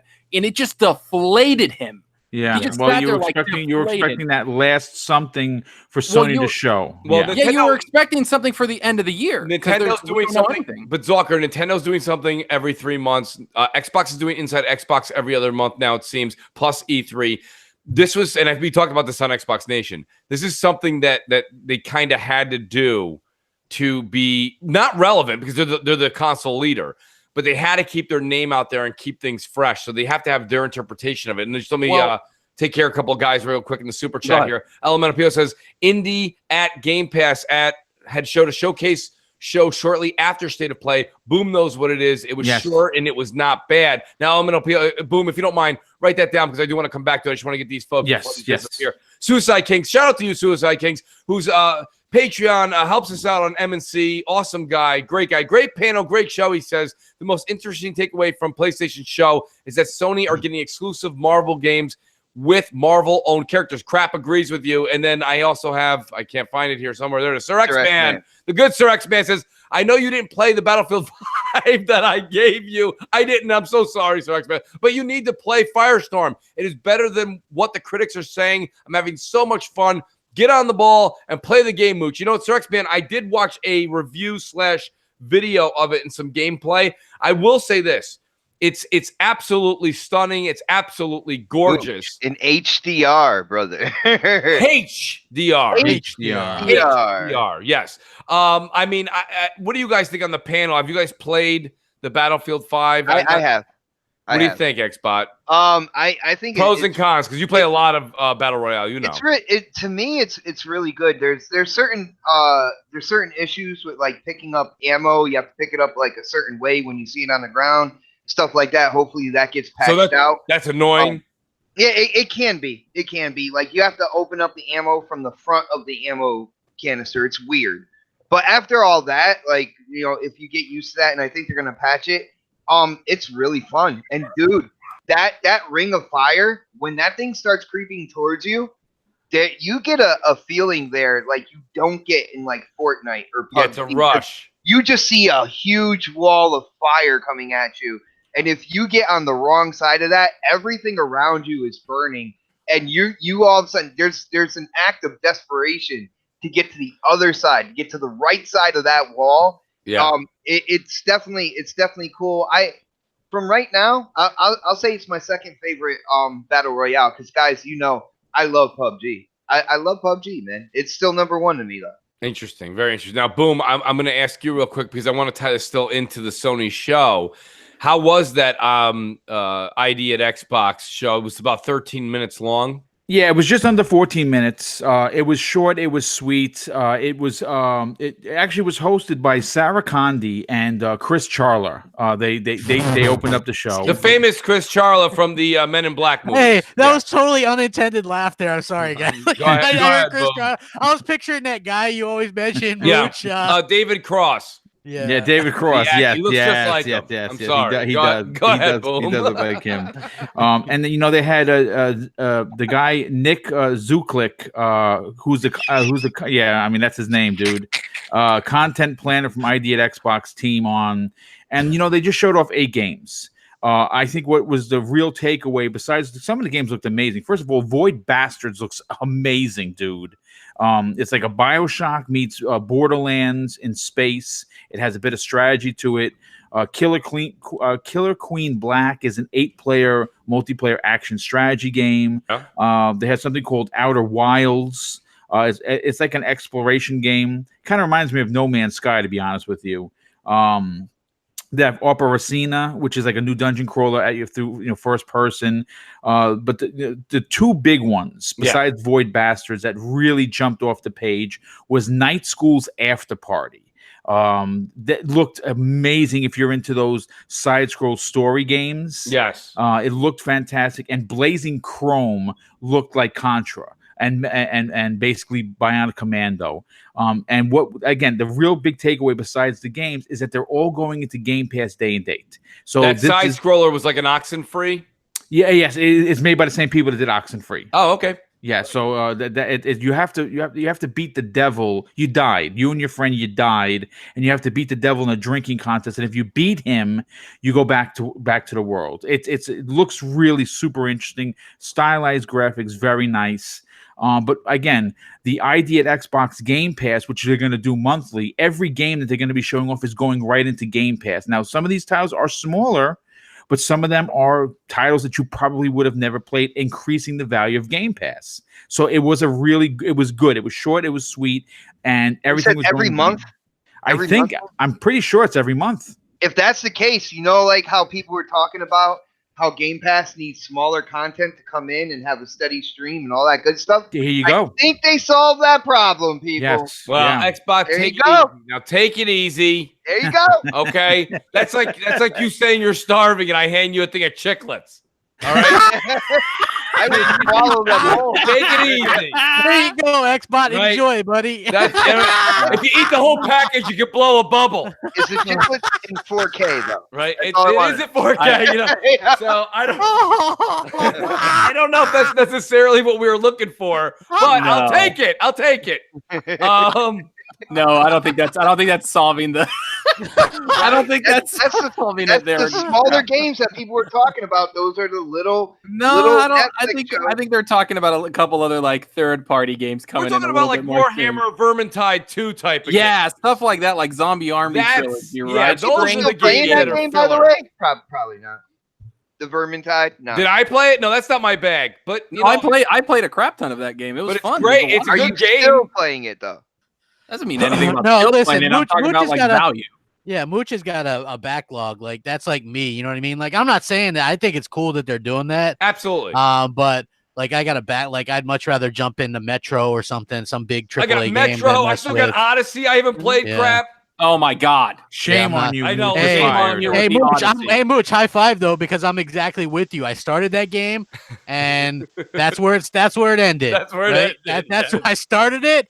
I was like, hey, this is kind of cool. I can kick the shit out of people, right? Yeah. And then I was Well- like, then I never went back to it. No. You know, crap! I can't wait till XCloud comes out. So on your commutes, you can play Assassin's Creed Odyssey. How am I In gonna- 3 hours. I'm You'll driving. beat that game in Put it a on week. the steering wheel. You can put it right Have on the someone else steering wheel. not- drive. Just Doctor, hey, he's not on the subway. Yeah, I'm just trolling him. So great. everybody knows I can't XCloud anyway, man. I can't even message my fiance Dude, on the what you drive to do her house. I is lose You 4G. get on top Holy of, shit, of man. the lady's house on the rooftop. You have a little party, and you play xCloud on your phone. It's what Ain't you do. no XCloud. I'm getting a tattoo. No XCloud. No Stadia. And then, but the problem is, 5 years from now, people will be like, "What the fuck, Stadia?" Right. You know what I mean? 'Cause that's- Yeah. When did you contract Stadia? yeah. What's Um, Stadia? No Stadia, huh? What's that mean? Yeah. So, well, I promised, Boom, we wouldn't talk about it for long, so I'm going to get off subject. Boom, I will start with you, though. So, Control, made by Remedy Games, right? So, Remedy's making Control, which is basically Quantum Break again, or Quantum Break Light, which it may Yeah. be. Now people are loving it, crap. And, Well, you know what was funny right? was they made comments like, "Oh, we went weird with Quantum Break, and now we're back to doing our normal thing that we want to do." Right? Like they subtly take shots. PlayStation has exclusive content for it, exclusive mission, exclusive collector's edition, exclusive this and that and the other thing. You know what I mean? Like there's some kind of big time falling out there. You know, There kinda is. is what it is. I could care less, man. Honestly, that A lot of people are going to hate me for saying this, but I think Remedy is one of the most overrated developers in the industry. Well, they haven't really made much, and they take forever to make what they make. Well, yeah, and their games are expensive to make, and then when they come out, they're not that good. Like Quantum Break, you can look at I played that game, I beat that game. I just found it extremely lackluster, and I watched the episodes too, like the real life. I really immersed myself to be like, all right, let me give this a huge shot. And I put the money down, I bought it, and I played it, and I was like, man, this just did not do anything for me at all. Like, I just don't care to go back to this game ever again. Yeah. And I looked at their older games on top of it, and they're just not for me. So, Zucker, let me piggyback a little bit on what you're saying. I did. No, listen, I enjoyed Quantum Break on my first playthrough, but as Zucker just said, I did try to go back and do all the options in the movie and the options in the game that were the opposite so I could see what the other side of it was. Yep. And I got about 20%, and I'm ballparking, but it wasn't very far. 20% through the second run through. I mean, I beat the game on hard the first time, went through the second time, got about 20% through, and I was like, I think I'm done with this. You know what happens, Mooch? Like, that's one of those games that, even though it didn't come out that long ago, hasn't aged well because the mechanics aren't as in depth as a lot of the newer games. It totally didn't. So it does have a good story. It does have a good story. I feel like and there is story was good. There is something there to be told. I think. Like, I would love to see. And there's rumors that there might be a sequel, but it's not going to be made by Remedy. You lose the TV show. You go back to traditional type of cutscenes and stuff like that. You keep the same actors and stuff, just mocap them, like a normal. It's just weird that they couldn't execute. Like, they had actually pretty good, like they had Littlefinger as an actor. Like the guy from Game of Thrones, they had a lot of good actors. They had the guy who played Iceman. Sean Ashmore. In there. Yeah. And I know people are like, oh, Zalker. Like, I see it in the chat. Like, a lot of people are like, cut his mic. And I get it. But you know what? You know who else didn't see potential in them? Is Microsoft. Yeah, they're not doing any partner with them either. And I'm sorry to say that, but they're not that good. And I got it, and I said that to, I think, in a thread a couple months ago to Jez Gordon. And one of the guys was a worker at Remedy that commented, and he's like, I'm sorry. I'm like, hey man, I get you guys push the boundaries and you try to do something different, but it's all about execution at that point. And you're just not executing it. I have to be honest, I like the hell out of Alan Wake. I think Alan Wake was fantastic. That was both of them. The beginning of the downfall between Remedy and Xbox was Remedy wanted to make another Alan Wake, and Microsoft's like, "No, we're good. We're good." What else? To be honest with you, I've heard, and I don't know, maybe Jez Gordon might know somebody who thinks this, or maybe Rand, maybe one of those two. Phil Spencer's not a big Remedy fan. He doesn't like Alan Wake at all. So that has could have something to do with it. Likes, you would think that, but Crackdown got a chance, and a lot of Phil Spencer games that he likes gets a chance, and then a lot of games that other people Phantom might Dust. Don't. Yes. Well, a lot of those games like Crackdown were before he was head of Xbox. A lot of those he was the head of Game Studios, though. Yeah, Game Studios. Right? I get what you're saying, but a lot of it is like the Don Metric thing, right? Because if we're going to put everything on Phil Spencer for what's happening the last 4 years, we have to put everything that was happening then on Don Metric. So that's he was a part of the cog. He was a part of the cog to it, though. You know what I mean? Like, it's funny that a lot of the games that were canceled, one of the ones that went through was the one that Phil really likes. Yeah. So that kind of is what it is, but I think people would have loved the scene. Well, I hate to say it, but like a Scalebound or something, you know what I mean? Right. And maybe Lionhead was a good thing. Yeah, I know, right? And maybe it was the best thing ever for Fable, because maybe when it comes back, it'll be amazing. Xbox One for that S word, and they got. I know, dude. Well, they were gonna actually consider potentially buying one.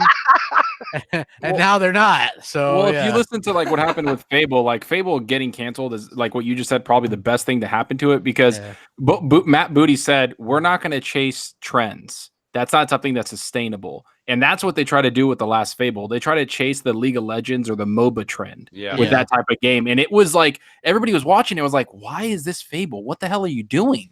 And it's not Fable. It should have been a new project, a new IP, and then they should have just made a traditional Fable. But they were like trying to. If you read the Eurogamer dissertation or whatever, they're like they really pushed this crossplay stuff. They wanted it on Windows 10, and we didn't know how to do it, and it was too hard to make it work seamlessly the way they wanted it.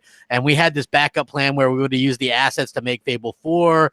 and then it was too late, and so it was like a lot of Microsoft forcing them to do a lot of stuff at that time, and it didn't end up panning out. Like the game looked amazing, but if you ever played the beta or anything, it was horrible. It just wasn't fun, and it definitely didn't feel like Fable. So I could totally understand why it was canceled. And plus, that studio, if you think about it, hadn't made a true AAA game since 2010 with Fable 3, and that was rushed. And then, here they are, what was it, like 4 or 5 years later, and, they're closed down. So yeah. And out of the old games, like we're kind of talking about like the older games that came out, the only game that I want to see a sequel to is Rise Son of Rome.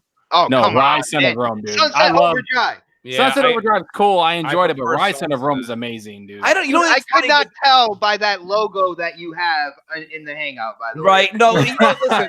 So I mean, realistically, though, Zucker's not the only one to say that, and I feel like I'm just all alone over here on the island of misfit toys.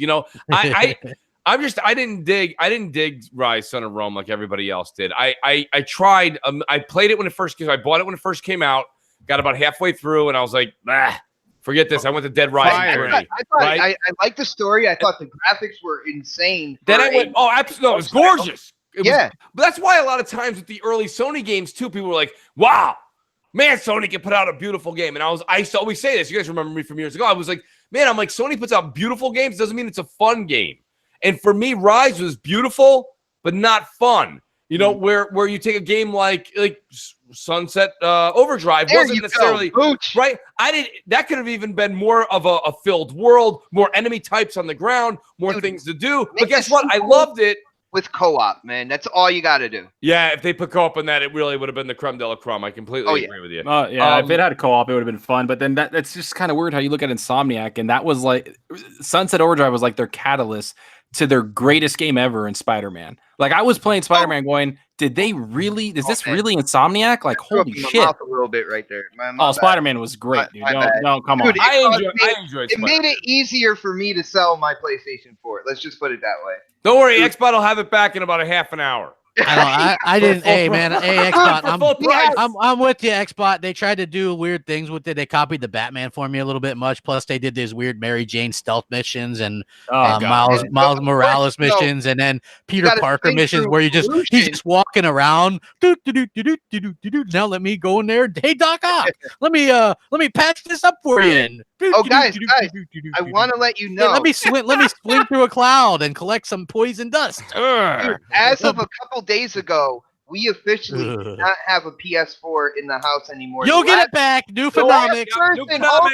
Hold on. The last person to have a PS4 was our oldest son, and because he was not playing it, he decided to trade it in and get a Nintendo Switch, people. Nintendo Switch is the best. Listen, Xbot, I'm sending you over a Moochonomics book free of charge. I want you to take the new Phenomics book and burn it. Shout out to Noof Nukem, who's awesome. Boom, boom, boom, boom, boom. Right? Everybody starts. Let me go to Boombastic. So, Boombastic, boom. Leaked images of the DualShock 5 controller come out. I've got a lot more to say than most are saying on this. Not only do I think that's not a legit controller, right? I mean, it could be a prototype for sure. It could be, but it's definitely not the one that's going to be in the box. Myself personally, I also watched a couple videos, read a couple articles, and I agree with this. And I think all of you guys in the panel will agree with this. As we move forward into Xbox Scarlet, Anaconda, or you're talking about the PS5, we have all bought a series of controllers, whether it be the Elite controller, the Speed controller, the white and red and purple controller that's constantly advertised on Xbox. We've bought all these controllers. I've got the Stealthman. I've got the one that's translucent. You can see right through it. My point being is, do we need to have an upgraded controller for next generation, which makes it harder to play your older games on? Well, I'll jump right in. First of all, as for an Xbox fan, absolutely not, because nothing beats the Elite. It is literally the greatest controller ever crafted. Anyone that says otherwise, well, you're not a real gamer. What am I going to tell you? I guess I will not be a real gamer then, because they need to Boom is completely a part of Crossfire at this point. It is core. I drew the line, and Yes. I you know what? I've been hanging out with Salty a lot, and I got a little salt, so I threw it. I'm sorry for wetting your eyes. I apologize, Xbot. That was a harsh comment. No. When it works, it is the best controller out there. I have two. I haven't had any problems with I either. have two, and one of mine, the like I say, the short courtesy pole. of Mr. Boombastic. Yeah, by the way, Sagino Boombastic, yours is the one that works. So there was magic sprinkled before I met. Officer Friendly. He's always saying unicorns and rainbows. He put some kind of like spell on it. It's fantastic. No, in all honesty, here's the thing. Look, I know. Listen, the PlayStation is closing in on 100 million. They're doing something right. There are folks who really enjoy that controller, and if they do, guess what? I hear you. It's just, I think personally, for me, it is the one controller that's going to give you carpal tunnel when you're 30 instead of you being 80 when you're playing games, because I don't like the sticks like that. Now, do I use it on my PlayStation 4? Well, yes, because I'm not going to go out and spend $200 on a scuff for the PlayStation, because I don't use it that often. I play the first-party games, I enjoy it, and I go back to the Xbox. Yeah, same here. Again, if you're an Xbox dude and you have multiple consoles, that's what we do. We play the shit out of their first party and enjoy it, but then we eventually go back to the Xbox, which is why I won't buy a scuff, which is $200. Shout out, and boom, shout out to Good Day. He says, I need a new wired controller. My Duke died a little while ago. Good Day, I wish I was hanging out with you back then. I would have been like, don't buy that crap. That looks like one of those things where you put $1 in and you get the crane and it goes down and you get a stuffed animal, a Snickers, or one of those. Look, in regards to this leak thing, first of all, it's more than likely a very, very early prototype. The reason why I think there is some at least relevance to it is because we know Sony patented the LCD screen for the DualShock 5, supposedly from leaked documentation. Again, take it with a grain of salt. And I'm not throwing it at you, Bot. Sorry. The battery's already like non-existent. It is a problem. Now we're going to put a TV screen on there? Oh my God! I don't know, man. It's unless you can put batteries into it where it didn't actually look like you can't do that. Yeah, you can't. You can't God do forbid. that. As long as Sony keeps putting their sticks symmetrical, I can't be a fan. Like, I agree with you. We don't agree often. I don't like the sticks like that at all. Like, really you know what the funny thing is? Whenever they officially license one out by Scuff or whatever, they do the asymmetrical ones.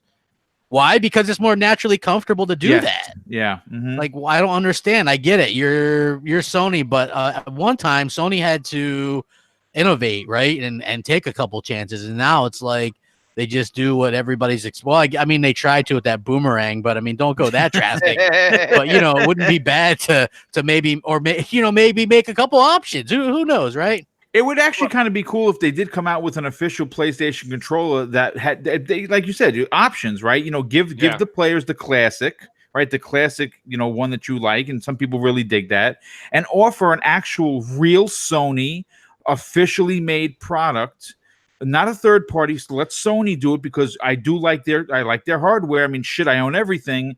Why not offer the style of, if you don't want to make it look like the Xbox One controller, okay, make it like the Switch controller, the Pro controller. That's a great controller. Yeah, it is a great controller, but let's be honest, the subtle differences between the Pro controller and the Xbox controller are so subtle. I think the one thing that drives us all mad if you're using a Pro controller is where the Y button is on that goddamn thing. Yeah, it is confusing. How awful is that? But I mean, getting to another point that someone made in the chat, same topic, okay? Is they're like, Mooch, you have to understand Sony has to redo their PS5, DualShock 5, because they have to have it, whatever it is, it's going to have to communicate with the VR 2.0. So there is some truth to that, right, folks? Motion sensors everywhere. Right. So, Crap, you may know a little bit more about this than most. I mean, VR is going to be a big part of PS5. And, I put this in the chat. I think of VR as kind of like the measles. Right, right. Fuck you, man. Right. No. The measles. You think we'd have a cure for it, but it keeps popping up every once and again, like a scare. Right. So VR is great. Don't get me wrong. I actually like it. I don't mean it in the case that it's a disease. I'm just trying to say that, like, no, you just called it the measles. Well, VR only kind of comes. Well, it gets brought up like once every 3 months, and then everybody forgets about it. Well, Sony does have a few. Did they confirm VR is coming to PS5? I've heard it's patented. It's definitely coming. They patented a It's wireless a big part of a PS5. wireless thing now. Yeah. A wireless headset and stuff like that. So basically, they own most of the VR market. So, I'm thinking that their idea is that they can continue to grow that or whatever and be the only game in town. So I don't know. I think it makes sense. The only game, but I don't know. Like they even said that VR was very disappointing in their sales. They thought that a lot more people were going to be adaptive of it, adopting it, and it's not. It's a fun experience. Well, I mean, 4.2 million isn't. I don't think that's terrible. I think that's not way good. more. That's way more than combined every VR headset on PC.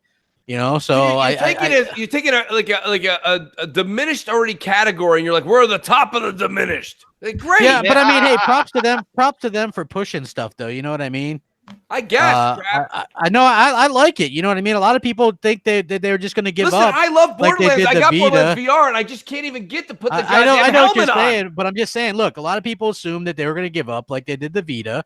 And they haven't. They've got first-party studios continuing to work on VR games right now, which is good. And they've got a lot of the smaller developers working on VR still. I think it's cool, man. Whether or not it's here to stay, I don't know, but they are definitely going to push again next generation, and they'll be the only ones doing it. That's a big interest point for me to pick up a PS5 is the fact that they're going to have. I understand VR, that. So, I don't listen. I applaud them for doing the VR. That's fine. But I mean, let's. I mean, just look at this, Mooch. If Phil Spencer isn't a liar, and we have VR on Xbox One X, couldn't me and you be playing some No Man's Sky in VR on Xbox One X, much higher fidelity? Yes, exactly my point. But here's the one thing you said a second ago that I scratched my head. The games that I think are more intriguing on PSVR are third party. I don't see a lot coming out of Sony's first party that I love. Oh, they did Astrobot. Possibly a lot of people consider that to be Astrobot. Game of the year. Well, let's take it easy with that. But Astrobot is very good. Yes, it is. Well, exactly. I just don't see the market in it, man. Like I'm looking at the numbers right now. Like Oculus has sold 2-point-something million. HTC has sold 1 million. Sony sold the 4.2 million. And these are the Oculus ones are a little older numbers. Like these are, and Sony's a gaming company at this point. That's what they concentrate on. Well, and they're only selling that much. If you look at it, my bad, crap. I'm just gonna say if you look at it though, that's a lot of people said the same thing about VR that they say about streaming. What is that? It's the future. That's what they say. Am I wrong?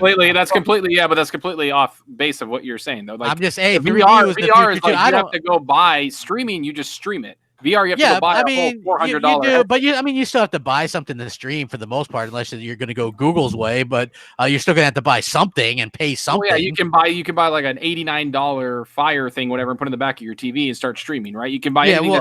It's very accessible, or controller as well, or whatever. Or usually those like the Fire ones from Amazon come with like a little control that thing that you can use. But all these things are far more easy, and they don't have that big gap of. You have to spend $500, $600, $700. I just think that PSVR saw a big leap with when it started coming out with good games, and now we're starting to see some. You have stuff like Moss, and you have you have stuff like Astrobot. About Moss right now. And 199, dude. Moss was a phenomenal game, man. All right, but nobody's talking about it right now, though. But well, not right now. But if you look at it, was bundled with Astrobot this past year. People, well, I think we're all missing the point here. You guys can talk about the games you like for them, and there's really hard to dispute that.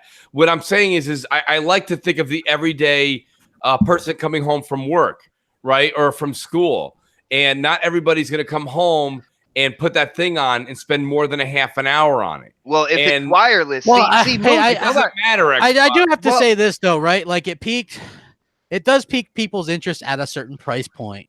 My older brother, who I never talk, he never watches me. We never, we don't really talk much about gaming. I've never mentioned VR to him ever. Right. We were talking on my birthday, and he's like, I got a PlayStation and a PlayStation. He's an Xbox guy, but he got tired of waiting for games from Xbox. Bought a PS4 Slim and a PSVR. Played Spider-Man and God of War and those exclusives, and has PSVR, and was playing Moss and was telling me how great it was and how amazing PSVR was. And he's like, "Why didn't you ever tell me about this?" I was like, "Yeah, you're an Xbox guy. What are you gonna do?" You know what I mean? So I do think that there is more and more of that where people maybe want to escape. And that's what he's telling me. He's got a new kid and stuff now. It's like, good little escape. my whole thing on this is I'm looking towards when we saw State of Play and you saw all the games that are coming out. You remember, a lot of people are hinting that PlayStation 5, they're going to do backwards compatibility. Now, if they come out with a new VR headset that is wireless, I can see Sony thinking, yeah, the numbers were kind of underwhelming when we first brought this out. But looking at kind of the feedback, and if a lot of it was the wires and stuff like that, we'd rather have a wireless or something they could, they'll have backwards compatible games for a new VR headset with no wires, and they're at least going to support it to see if they can put it to where the consumers are like, all right, we're going to try this now, and the numbers are going to get bigger. Yeah, I just, for some reason, I see VR as what it is. I think VR is, in the short term, is going to plateau soon. We're talking about PS5 and embracing it crap, and you're not wrong. But remember, the unit is going to be a standalone. Right now, you can get the PSVR right now for about $200, maybe with a game bundled. At the very best price is $199. I think usually it's like $2 something.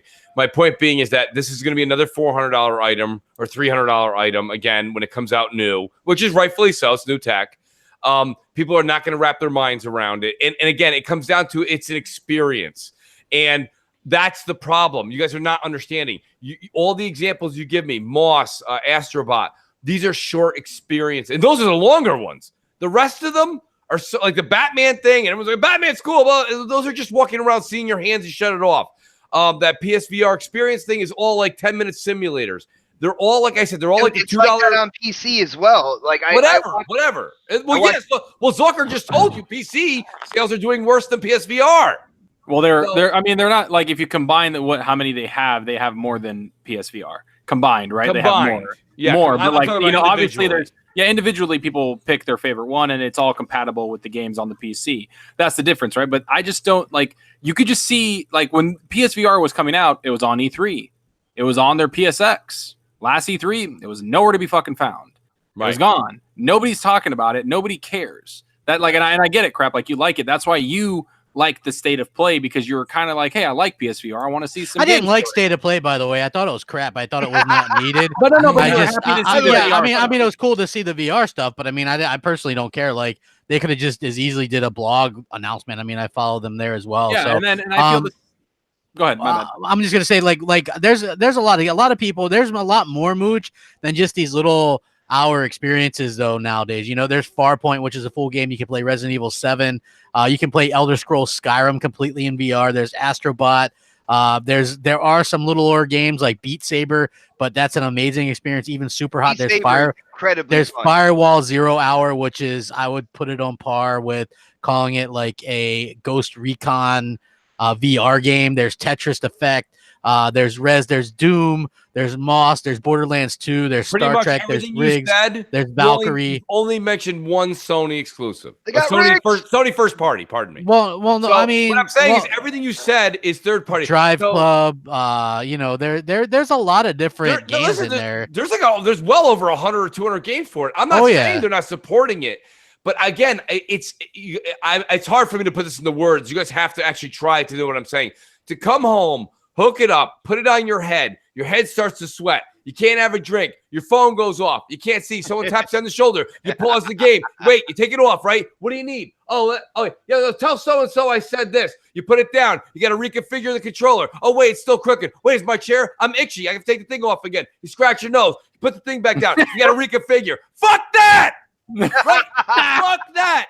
It's like, dude, you make it sound like a horror story, man. It is a horror story. It's something I want to do once every 60 days because the court of law told me I have to. It doesn't make any sense. It's not something I want to do when I come home.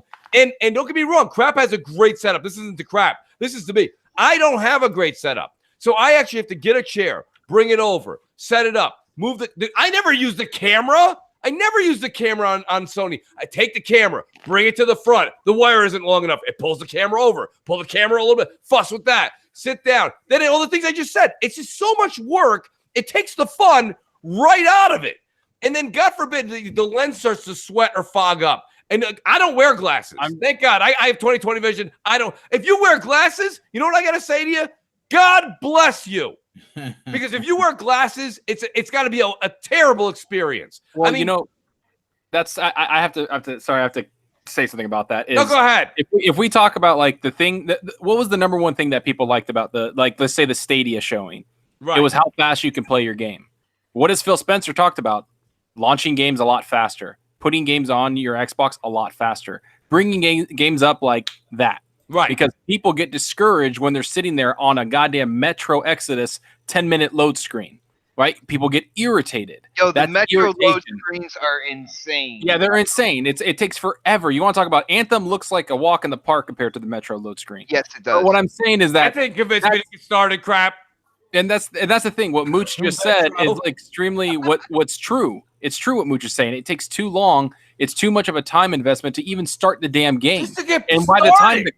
by the time the cloud comes out and people are instantly playing, watch VR fall off a cliff. Well, shout out to Eternal. Why couldn't you just do that with that? I mean, Stream well, because you still need to set up the thing, right? All the motion sensors, all the camera, the thing, all that. Like that's what I'm talking about. There's not even going to be. It's not even going to have a wire next gen though. It's just going to be you put your helmet on and you're good. Well, I mean, we don't know that. We don't know that. Well, I mean, they've patented that. I think there's still going to be one cable at least. Crap. Yeah, it's not a big deal. That's not a big And that's deal. all there is And I now think is Nike, one cable. I think Nike patented the Back to the Future sneakers where you click them and they tighten around your foot, but they never brought those out. I either. get what you're saying, but I think Sony's going all in on this because they have an avenue that nobody else is utilizing right now. True. And if you can get 5-6 million VR people to enjoy VR right now, that's still a high adoption rate for such an expensive peripheral. I still think it's still viable. I'm interested to see where they take it. It is. Eternal Shaddai says the PlayStation VR have more wrong than right. Majority of the game makes you sick, like Doom. How can that be successful if it makes you sick? Well, I'll say this much. I'm a big fan. I beat Doom. I love Doom, and I played Doom VR. I have Doom VR. I played it, and let me tell you something. That's not Doom. That's not. I did not like Doom VR at all. I think I would like. The reason I think I'll like Borderlands 2 VR more than I would like Doom is the Borderlands folks went the extra step. You can warp in that game or you can walk. And I like that. I want to be able to walk. I don't like the warping. And I said the same thing to Crap when I played that game. Crap, what's the game that's like Starship Troopers? Farpoint. Yeah. Yes, yeah. Like it's only warping around. And don't get me wrong, the land is in the. No, you can do half step. They have half step and stuff in that too. So it's not nearly as bad as that. And same thing with Skyrim.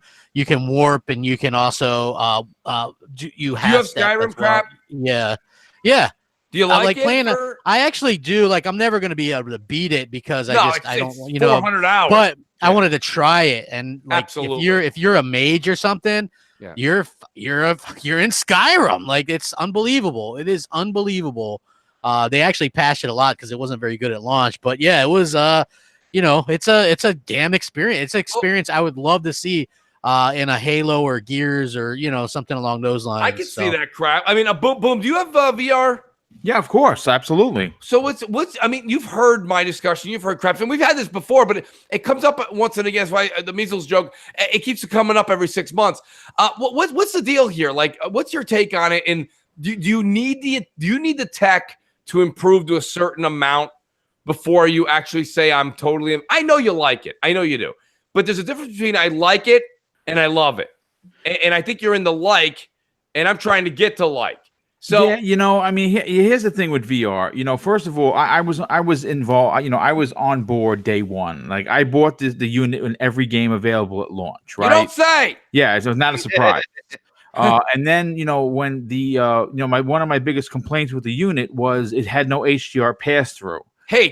HDR pass through. So when they updated the version, I sold the old one privately, and I rebought it with the HDR pass through. Right. And it was a little bit more streamlined, as opposed to the original unit. Yes. The issue is this: do I play it? Sure. Do I play it often? Well, when was the last time you played it, Boom? Probably about 2 months ago. Believe it or not, I played Headmaster, which was a soccer game. And you're actually in prison and you're playing soccer. It's very, very strange, but it was fun. It's weird. It's kind of like a game, weird. Was that a buy? You had to buy that completely separate? Yeah, that was separate. That was actually one of the launch titles. It's just again, it's just I saw it. Who have you unfriended and unfollowed that told you to buy that? I bought it myself because I figured, what the hell? Nice, nice save there, Boom. But it's the thing is this. Sure, plugging in the wires can be slightly annoying because yes, it is just one wire. It is one wire. But setting it up can sometimes be a pain. You're setting up. Yeah. What do you do for your chair setup, Boom? Do you put it right in front? I mean, I put mine right in front. The wire reaches the couch, right? Where the couch from the TV. It's about maybe lucky. About 7 feet. I set my couch too far back. So I rested. I rest the controller and the 2 sticks on the left hand side. But you have to occasionally lift up the thing to find them because you're blind in that thing. You don't see anything, but it's on the screen. That's right. I got to be honest with you, and again, I don't think it's going to be a surprise when Sony launches VR 2.0 for the PlayStation 5. I'm in on the ground floor. There's no doubt about it. I am going to hope that they figure out a way to make it wireless. I hope Crap's right. I really would appreciate that. That would change things. It would. If you could just literally walk over to the unit, pull it off its charging station, because that's what you're going to need to do. Obviously, you're going to need to charge this thing, and hopefully the battery life is not like the DualShock 4. And you put it on your head, and you just grab the controller, you grab the sticks, and you go. That is going to make a big difference, and I think it probably will sell more, making it a simplistic design. I don't know if the PlayStation 5 tech, I know the system is going to be powerful, but are they that far along with a wireless unit? I don't know, but it would definitely, I think anyway, improve sales on it. I don't think I agree with Crap. We don't agree very often. I think that Sony is like all in on this. Yeah, they're all in on it. They definitely are. I agree. I mean, let me say this, guys. We've got about 10 minutes left of the show, and this is something that I think is kind of important because it's rumored to be happening by the end of the year, guys. And I'm all in. We talked about it on Xbox Nation, but I haven't got a chance to hear everybody's take on it. The Switch is going to have possibly 2 new SKUs coming out, right? Right? And I mean, me too. I'm with you there, Boom. And this is attention, Xbot. Attention, Xbot family. Anybody that has more than one Switch in their home, please, the minute GameStop is going to give you 250 beans for that thing that's in your hand right now, you take it.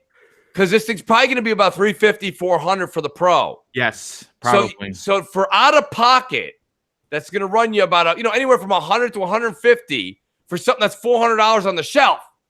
You do it. You have to do it. You got to do it. Yeah. And let me tell you, I think it's something that's much needed. Now, Crap, it depends on the features and whatnot, man. Here's the features, right? You're probably going to get a 1080p screen. Yes. Which is big. It's huge. Big deal. Right? You're probably going to get... Well, that means nothing to me because I dock mine. That's true, Crap. Well, you'll get better than 1080p. Oh, no, Crap. On your dock. I will let you know. I doubt it. I will let you know. The 2 Switches that are in this house, out of the 2, only one has been docked for like a small percentage of the time. I think that's cool, but I think it's pretty clear that their intention for this more expensive one is for the people that more or less dock it mostly, because the other one is the handheld that's not going to have a dock. I got Snaps and our oldest, man. They are walking around like Nintendrones right now, and like they're just walking around with their Switch, walking into the kitchen, not even looking where they're going. Like, I just want to throw something in their way while they're walking and see what happens. But I think you should do it. Do it. Do it and record it. Yeah, like Big Daddy. No, I don't know. What do you guys? I think that I think the cheaper one will have the Joy-Cons infused. You will not be able to remove them, much like the Nintendo 2DS. I think it was, if I'm saying it right. Yes. And it'll be cheaper, and it'll probably be the same screen, right? Probably be the same parts. Just well, it might be a little. They say it might be a little bit smaller or whatever. So they're looking to make it more portable. Is the quote that I saw? So Well, I mean, who on the panel would actually go and get the smaller one, the mini? I'd buy it for Tyler. I'd buy it for my nephew because he's always on the go and he loves his Switch. Do you think he'd be pissed when he comes over and sees your glorious new screen? No, he's 10, and he actually still uses the Wii U. You know what I'm saying? He's happy to be playing a game. Boom! Why are you punishing him? No, that's his choice. I keep it because he wants it. And obviously he runs this household, even though he doesn't live here. So I keep it for him, but he's on the go a lot, and it would be actually kind of cool because I don't think that his mom likes him to take the Switch out because she's afraid he's gonna break it. I'll be honest with you, Boom. I like where you're going with this. My son's right around that 10-year-old mark too, and I wouldn't mind him having the mini one because if he takes that one out there, I almost feel like it'll bounce. I think that's what the 2DS was. It was almost like a play school kind of a thing. Yeah, they definitely made it kid friendly. Yeah, well, if it actually fell, it could take an impact or two. I mean, you throw it against a wall, it's broken. But if you drop it by accident, it could still, it has a chance. Yeah, the Nintendo Switch actually is very durable. I don't know. You guys should look up a video. Somebody dropped it off of a helicopter, and the only thing that broke was the controllers. The thing still worked. Wow, really? The Nintendo goes through this rigorous thing of basically damaging their things to make it as durable as they can. They have to survive a certain amount of falls before they allow them to be made. Yeah. So they're pretty good. You should really look at that video and check it out and see what they do. Nintendo doesn't mess around with that because they know a lot of their demographic are parents buying stuff for their kids. Yeah. And kids drop shit. So that's what they do. But yet then the dock kind of warps the screen and stuff like that on some of them. So I mean, give and take, Antonio Alicia wants to remind everybody that Switch is the official roof party console. That is true. I would like to yes. Please remember that. I'm going there right after the show. Zucker's in warm climate right now, so he's going up to the rooftop right after. He's actually rooftop podcasting. I am. I'm sitting here in a hammock, and I'm having a. No, I just think. Well, one of the reasons why they're bringing out the Pro to me is I think it's the reception of the third parties because the games that they put out there, I think Doom's on there, right, and a couple other games on. Was sold incredibly well on Nintendo because Ducker, let me tell you how well they did. Okay, they went from $40 retail at launch. They're now on sale for $38.99. Yes, incredible. It's an outstanding sale. Thanks, Nintendo. Go ahead, Zucker. Zelda at one point have over 100% attach rate because people were just waiting for the console and they owned Zelda. That's why they were if we just make a little bit more of a powerful console, we might get more third-party games to come on here. I'm not 100% certain, but I think Zelda's actually $65 right now. It might have gone up to $80. It went up. Yeah. So that's what I think I see. And to be honest with you, I don't own a Switch and I don't have any intention to get one. The only game I really want to play on there is Smash Brothers and the Marvel game or the X-Men. Yes. That game. Link's Awakening. They launched that Marvel game with the Pro. Now NASCAR Allo says, Mooch, you think the Switch Pro will do 720p native 30 frames locked? That's what it does now. Yeah, I don't want that. I'm hoping 1080p, 30 frames. And with Crap made a good point. I wouldn't expect the Pro dock to do 4K.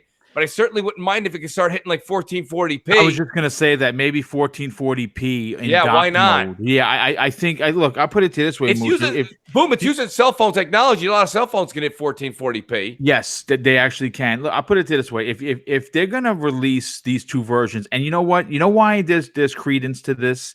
Because it's so Nintendo, right? How many different versions of the Game Boy, right? The SP, this one, the XL, they've got the Mini XL, consumers too. Boom, they buy it over and over again. Yeah, dude. It's going to make them a lot of money. First of all, right now the Nintendo Switch is winning every month in NPDs. The exclusive definitely help, but it's just a great system, and this is an opportunity for Nintendo to really reach just about everyone, right? You have your regular Switch, and that might be for your casuals, but you're gonna have your kids like the Tylers and your son who you figured, you know what? I don't want him bringing the Switch out, but he can take this one because it could take a pounding and I won't worry about it. And then you're going to have the gamers like us, the older crew who grew up with the NES and the Super NES days and be like, you know what? I love my Nintendo Switch, but I kind of just want a little bit more power in the screen when it's docked. And if you can hit the 1440s in a new Mario game and a new Zelda game or something, that's going to be amazing. Well, you know, I'll tell you, I think the new Nintendo Switch, the new Nintendo products, I mean, Nintendo Boombastic, because every damn Nintendo fan buys everything. You know, Face 23 in the chat says, Mooch, you're not going to talk about Jason Schreier comments on the next-gen consoles, saying both Sony and Microsoft are aiming higher than Stadia. Face, let me be honest with you. Jason Schreier usually is a late-breaking guy. He's got his ear to the ground on the sources. I'll say this much. No shit. We all knew there's been leaks out that say basically the PS5 is going to be between 10 and 12 teraflops, and you're looking at somewhere between 12 and 14 for the Anaconda. So, I mean, there's no doubt that Sony and Microsoft's hardware platforms next generation are going to beat the 10.7 that are rumored. Yeah, that's why it made no sense. They were talking server, like the server stats and stuff like that. Yeah, well, because they're going to launch before those consoles come out. But the biggest thing is that Nintendo's coming out with multiple SKUs, and there's also rumors that remember that we were talking about the controller, and that same kind of rumor, there might be more than one PS5. There might be a weaker one, and then basically the Pro one or whatever that come out at the same time. So they might even have multiple SKUs. And from what I've heard from what people have said is that Sony's aiming for 8 to 10 teraflops. That's what the rumors have been for on the Max, on the big one. Yeah, on the big one. And the rumor on that rumor, it said, this is all a grain of salt, people. Do not take it as like, oh, what's happening? They also said that they're aiming for 1080p 60 on the Max one. And so we don't know what is really going on. We know that basically what people have said is that the PS5 was basically aimed to launch this year, but they kind of went back. And I think Brad Sams also said that he thinks one of the reasons why they went back on not coming out this year was because of the backwards compatibility problem. They wanted to fix that first before they launched. But it looks like maybe they were looking at multiple SKUs. Maybe I don't know. Like, there's so much like rumors out there that it's like, what is actually happening? And then you hear Nintendo, right, going, oh, there are going to be multiple SKUs now. Well, maybe Sony's doing the same thing, and those rumors are true. Yeah, I mean, I'll be honest with you, but that's one of those things is kind of disheartening a bit. I mean, the part where you said Sony's like powerhouse will max out at 10, I don't think so. I mean, you got to look at it this way. They're going not from so the Pro has 4.2, right? Going from 10 is an extra, call it round it, right? 6 teraflops of power. Right. You go from the 1.8 that the PS4 has, that's a shit ton of power. Right. Xbox has said that they're not like the Anaconda apparently from some people in the industry is like obscenely powerful. Like they're going intentionally that high. Microsoft kind of has to, Zucker. Yeah, you're right. They do. Yeah, they're and me and Boom had this great discussion on CrossFire last week. Was yes, we all should be excited that Microsoft has new IPs coming up. They're all new IPs, which means they're all unproven. That's not a negative. It's just it's a high risk, high reward. We don't know where Sony's going to come out with at least 4 games, and then they're going to mention Spider-Man 2, God of War 2, Horizon Zero Dawn 2. So they've already got a plethora of games. So Microsoft's got to have something out the gate, and they're going to have Halo. They're going to have whatever Ninja Theory's game is, and then they're going to have power. I think that's their third. That's their secret is their power. That's the thing, right? Like they want to sell Game Pass. Like everybody's like, oh, the Game Pass commercials. Well, you know what? Game Pass is amazing. If anybody hates on Game Pass, that's like, why am I watching this? It's freaking awesome. That's why we're watching it, because you're I can play this game right now if I want to. Right when they do those commercials, I love it. But the whole point of it is, yeah, the exclusives matter, but it also they have customers, and not just us. They have customers and developers. Right, and developers want to do things that maybe they can't do somewhere else. That's an exclusive thing what that power gives them. Right. Is, hey, this world is far more vibrant on the X. Hey, and apparently they're going straight for like apparently they're going to piss off PC people because it's going to be just as powerful, right? They're going for that. And PC does move along, right? Like it'll be powerful or equal to for about a year. Then PC will shit out some other graphic card that anybody can get, right? Like, of course, that's what PC is. It's ever evolving. It's cutting edge in the graphic technology wise. But that's the whole point of what the Anaconda is trying to be, is push that boundary that a console's never seen. It's so funny that we're talking about these consoles and the numbers and everything like that, and we're still people they feel like it's so close, so far away. It's so far away. I mean, everyone's talking about this E3. It's next E3 where we're going to get the true hardware discussion. So it is what it is. That being said, I think it's this year. I think it's this year. I think they're going to show. I think Xbox will talk about it. I don't think you'll see anything. I don't think you'll see the box. I think you'll see what the specs are going to be, just like they did with the X. Because if they don't show the specs, then Sony's going to come out at the end of the year, show their specs, and they're going to have all the hype for a while until Xbox decides to show their specs again or whatever. So why not just show it at E3, show the specs, and then whatever Sony shows, you're going to be more powerful, so it doesn't fucking matter. Yeah, no, that's a strategic thing I would do too, Zucker. I hear you, but who knows? Who knows? Because Microsoft also could do their own event after that too. You never know. I mean, it's not the say-all, end-all. Yeah, an XO event again or something of that nature. That being said, guys, it's Friday night. It's 9 o'clock. I know that I'm probably getting some sort of a gift from Crap at this point. So it's time to go. I want to say thanks to everybody. Thanks to everybody. The Super Chat was back. The Super Chat was great. The chat was great.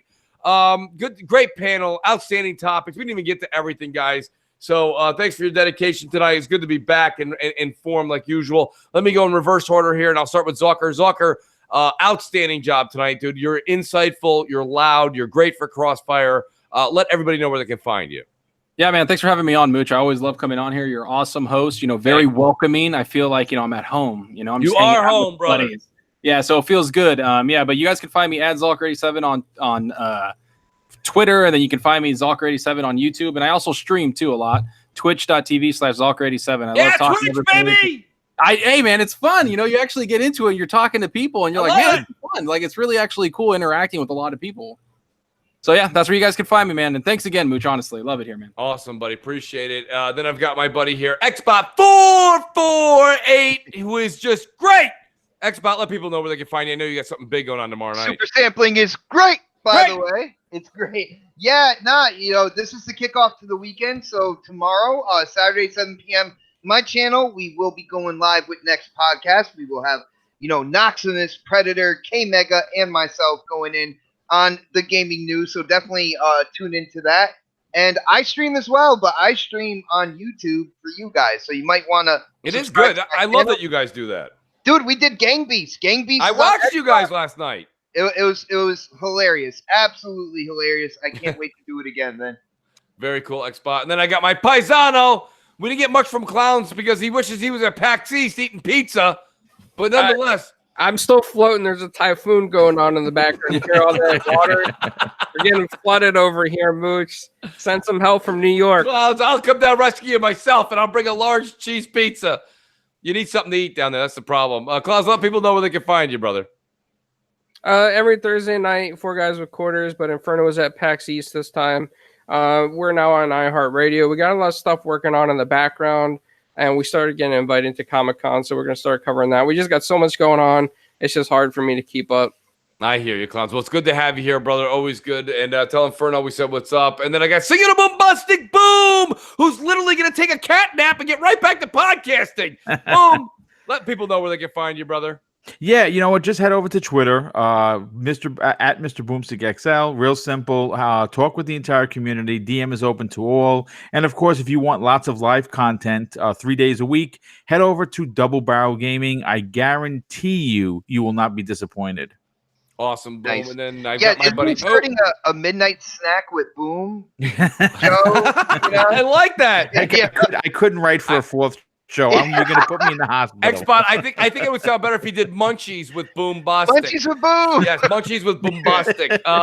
Starting at 1 a.m. in New York. Crap Gamer, Crap, we've got an awesome weekend. We've got a great M&C show. Let people know where they can find you, buddy. Crap Gamer Reviews.